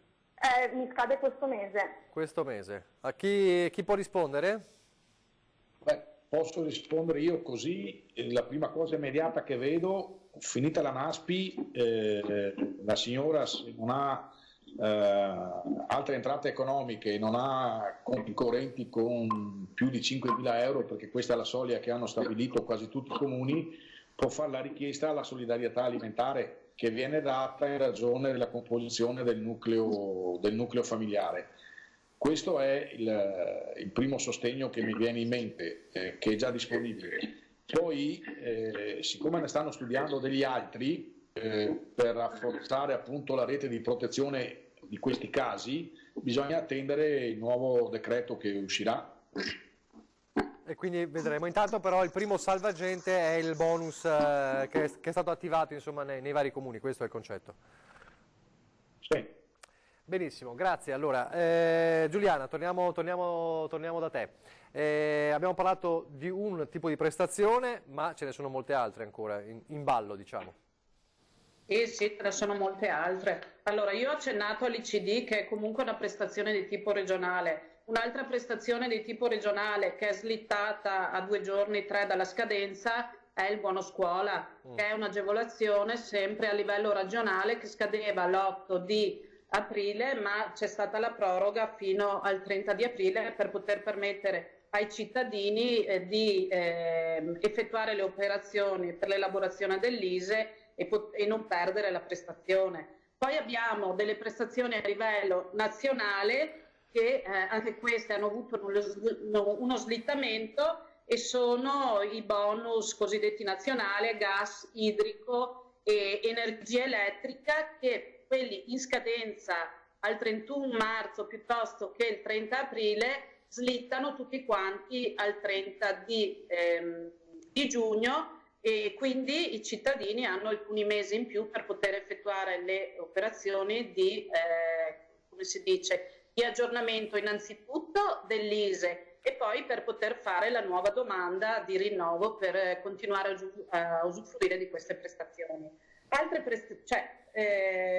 prestazioni che hanno subito uno slittamento sempre a livello nazionale, non è proprio una prestazione ma riguarda l'ambito dell'INPS, l'ambito pensionistico, è relativo alla scadenza per presentare il modello RED piuttosto che le dichiarazioni di responsabilità. Ricordiamo cos'è il modello RED. Ogni anno i cittadini che percepiscono la pensione. Sì, il modello RED allora è un modello che devono presentare i soggetti che percepiscono delle maggiorazioni rispetto alla pensione, che possono essere gli assegni familiari piuttosto che la maggiorazione al minimo. Per poter mantenere questo tipo di maggiorazioni ogni anno devono, come si dice, comunicare all'INPS se percepiscono altre prestazioni, altri redditi oltre a quelli conosciuti, che sono pensione e abitazione principale. Se non vengono fatte queste tipo di prestazioni, se non viene fatto il RED, potrebbero bloccare la prestazione. Allora, la scadenza originaria era il 31 marzo. Adesso la proroga è il 18 maggio, è già la seconda proroga che abbiamo, e quindi i cittadini hanno un mese e mezzo abbondante in più per poter adempiere a questo tipo di prestazione. Di pari passo noi abbiamo un'altra prestazione collegata sempre al mondo pensionistico e dell'INPS, che è quella relativa, noi di solito la chiamiamo ICRIC, però sarebbero le dichiarazioni di responsabilità. Queste dichiarazioni di responsabilità le devono fare i cittadini che percepiscono ad esempio la pensione sociale piuttosto che l'assegno sociale, o l'assegno di frequenza per i minori con invalidità piuttosto che gli invalidi civili parziali. A questi cittadini anche loro devono presentare annualmente delle dichiarazioni dove devono dichiarare dei requisiti particolari. Ad esempio gli invalidi civili parziali devono comunicare se hanno lavorato durante l'anno richiesto, nel 2018-2019, a seconda della comunicazione a cui devono rispondere, perché adesso noi non abbiamo solo il RED o la dichiarazione di responsabilità ordinaria, ma abbiamo anche i solleciti. Quindi devono rispondere a queste dichiarazioni dando le indicazioni necessarie per poter mantenere le prestazioni. Vorrei aprire una parentesi importante in merito ai RED e alle dichiarazioni. Allora facciamo così, siccome ho una telefonata sotto, allora apriamo la parentesi fra qualche secondo, perché così sentiamo cosa dice il nostro telespettatore magari proprio su questo. Buongiorno. Buongiorno, intanto salve a tutti e grazie per il lavoro che state facendo. Grazie a voi che ci seguite. Ci dica, come si chiama? Sono Vittorio, chiamo da Alpago. Sì.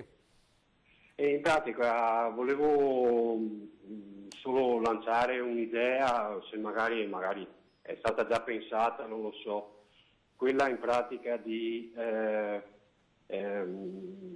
poter pensare a un tavolo per poter ridare dal giorno della chiusura forzata in pratica le ferie ai dipendenti, perché in pratica qua si è iniziato a lavorare e alla fine tutto combacia anche perché qua adesso ci rimbocchiamo le maniche, lavoro secco e via, poi alla fine faremo le ferie forse nel 2021, per cui se era stata pensata qualcosa per ridare almeno le ferie dal momento della forzatura, perché non andremo neanche in aiuto, tra virgolette, chi ha la possibilità di fare le ferie secondo l'amore di lavoro, non potremo andare neanche in aiuto degli albergatori e via cantando, visto che considerano di lavorare solo con gli italiani, questo dicevo. Beh certo, sì, è un po' un cane che si morde la coda, ma è chiaro che quando inizierà la ripartenza sarà difficile fare ferie, ovviamente. Esatto, per quello che dico, perché parlo da carpentiere, in pratica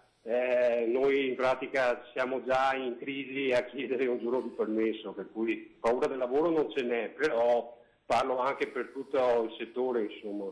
Certo. Allora giro questa sua valutazione a Paolino Barbiero.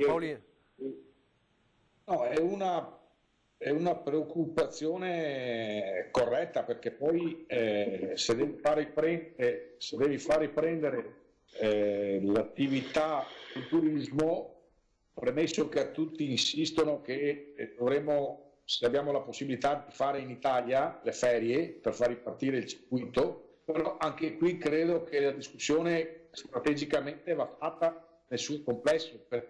Non credo che tutte le aziende saranno in grado di riprendere a 100 all'ora tutti subito. Ci sarà una gradualità, per cui può essere anche che nell'organizzazione del lavoro si possa mettere in piedi l'idea di ferie scaglionate, sempre che sia possibile far andare gente in villeggiatura. Chiaramente facendo anche un'operazione di contenimento dei prezzi, in modo di far sì che la gente abbia possibilità, e prendendo questa situazione magari si aumentino i prezzi, anche perché poi tutte le strutture alberghiere devono dotarsi dei dispositivi di protezione individuale. Abbiamo visto quelli che pensano già di mettere il plexiglass sulla spiaggia. Poi la domanda che dovremmo porci è: in agosto con Caldana, che non viva neanche un filo di vento, se ci va quei gabbiotti, mettiamolo così. Quindi è tutto da ripensare. La domanda del telespettatore è corretta. Se c'è una cosa...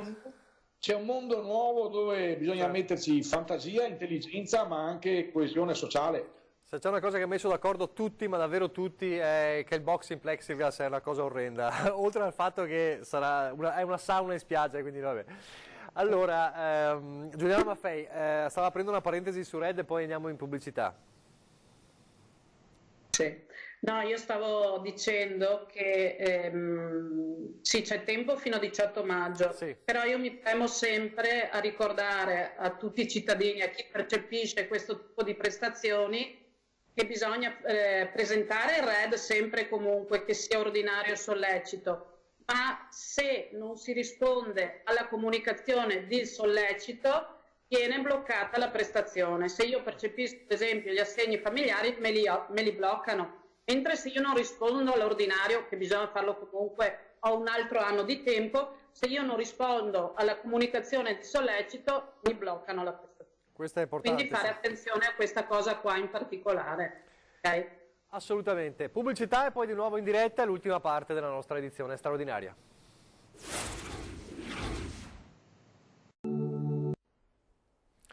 Rieccoci in diretta, siamo ancora con i nostri amici della CGIL, è una portata importante perché stiamo dando un po' tutti i chiarimenti sulle scadenze, gli slittamenti eccetera. Allora un altro punto da chiarire, da specificare con Giuliana Maffei, Buono Scuola, Savno, diciamo le convenzioni locali. Sì, allora per quel che riguarda le convenzioni locali, al momento l'unica che si è riattivata è quella relativa allo sconto clienti Savno. Per poter usufruire di questa scontistica, okay, bisogna avere sempre l'ISEE, perché per tutte le prestazioni, contributi, sconti e quant'altro bisogna sempre avere un modello ISEE. Bisogna avere un ISEE al di sotto dei 13.000 euro, la domanda va fatta e qui abbiamo tempo fino al 30 novembre e la riduzione è in percentuale sulla tariffa una tantum stabilita annualmente in base a quante persone fanno la richiesta. Al momento non è ancora stata sottoscritta la convenzione con Ascotred, siamo in attesa trepidante di sapere quando sarà sottoscritta la convenzione, perché diciamo che abbiamo molto richiesta su questo versante e questo tipo di scontistica viene aggiunta a Ascotred, è lo sconto sull'utenza gas dei clienti appunto Ascotred, che si abbina tranquillamente anche al bonus quello nazionale. Quindi chi fa la domanda del contributo ASPRE quando sarà, può di pari passo fare anche la domanda per il bonus nazionale. Non vanno in contrasto questo tipo di prestazioni.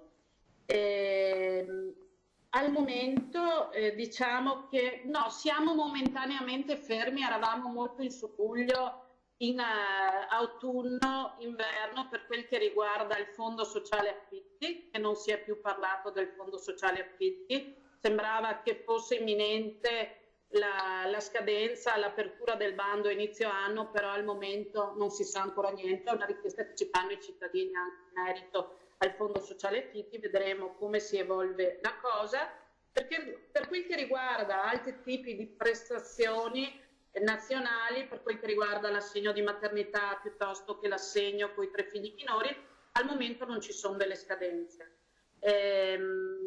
Potrebbero esserci problemi per quel che riguarda l'assegno di maternità, che praticamente è un contributo che viene dato dai comuni, un contributo nazionale, alle mamme che non lavorano per i primi 6 mesi di vita del bambino. Quindi se io ho avuto un bambino a dicembre, ho 6 mesi di tempo per fare questa domanda.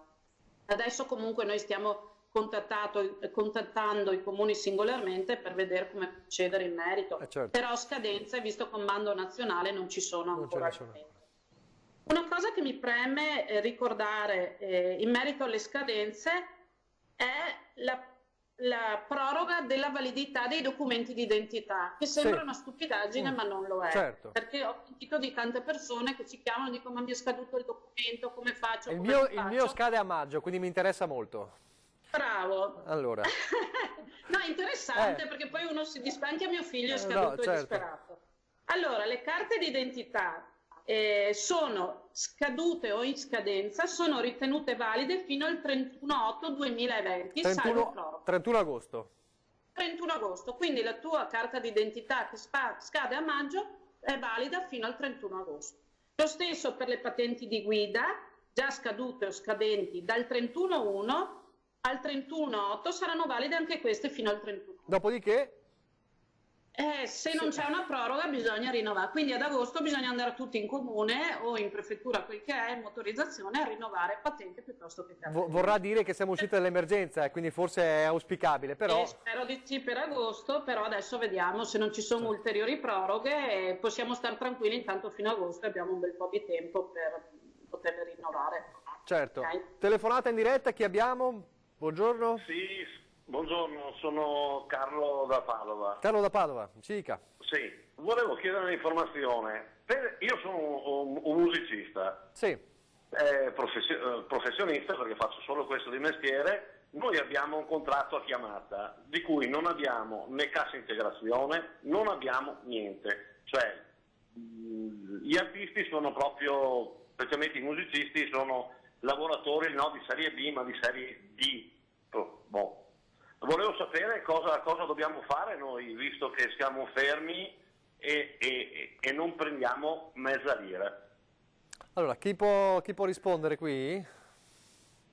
Posso rispondere? Io dando una risposta introduttoria, nel senso che il signore che ha chiamato, assieme ad altre categorie, sono quelle che la rete di protezione finora messa in piedi dal governo non è riuscita a contemplare queste figure. Penso anche al lavoro domestico piuttosto che a chi fa attività e ha svolto attività non in regola, mettiamola così. E quindi oggi queste persone, se si trovano nell'impossibilità di avere un minimo di sussistenza, devono ricorrere al fondo solidarietà dei comuni. Però sono tutte cose che noi abbiamo segnalato al governo e che speriamo che nel passaggio che stanno facendo nel decreto trovino la soluzione anche per queste persone, perché alla fine devono mettere risorse, ne metteranno di più, ma non devono lasciare nessuno per strada. Io volevo fare una riflessione sull'assist che mi ha fatto la Giuliana prima sui bonus.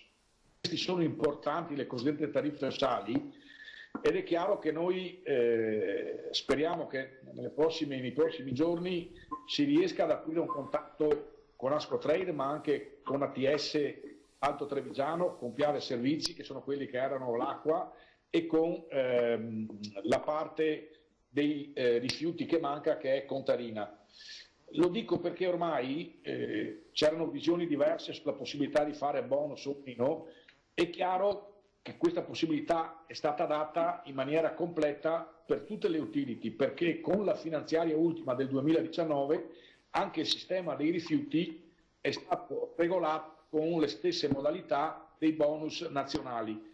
Siamo ancora in attesa delle disposizioni dell'ARERA che stabilisce queste cose. È chiaro che in emergenza ci sono talmente tante questioni da regolamentare in modo diverso che alcune rischiano di passare sottotono. Questa invece delle tariffe per noi è importante, perché abbiamo visto che tutte le persone, migliaia che ci hanno chiamato in questi 4-5 giorni per capire sul bonus alimentare se possono avere quei soldi anche per pagare le bollette, abbiamo visto che le persone alla fine dicono: io un pezzo di pane riesco ancora a prendermelo, ma non ho i soldi per pagare le bollette, quindi il contributo dovrebbe servire a quello. E qui bisogna fare un grande lavoro di concertazione tra comuni, noi, Stato centrale e Regione, per capire come si va incontro anche a queste situazioni.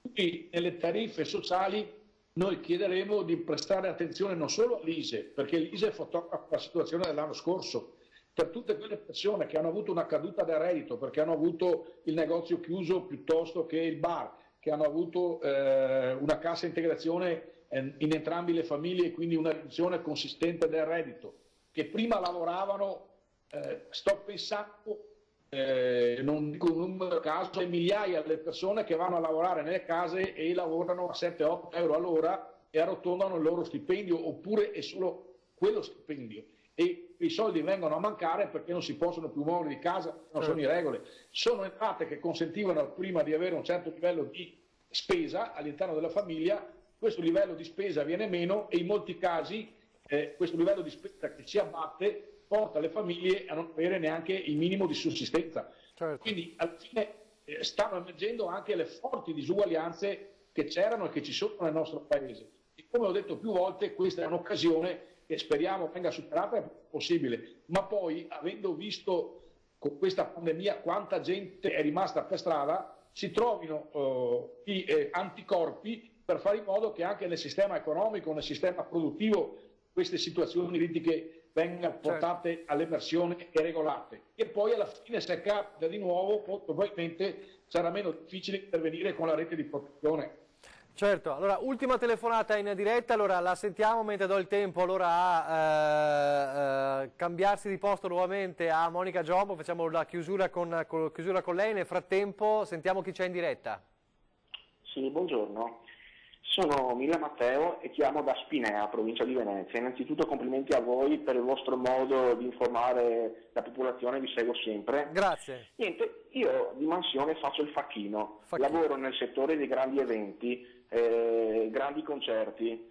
Il nostro lavoro si lavora di più in estate, infatti noi quest'estate avevamo un sacco di concerti, Tiziano Ferro, certo, Cremonini a Lignano, che probabilmente saranno saltati.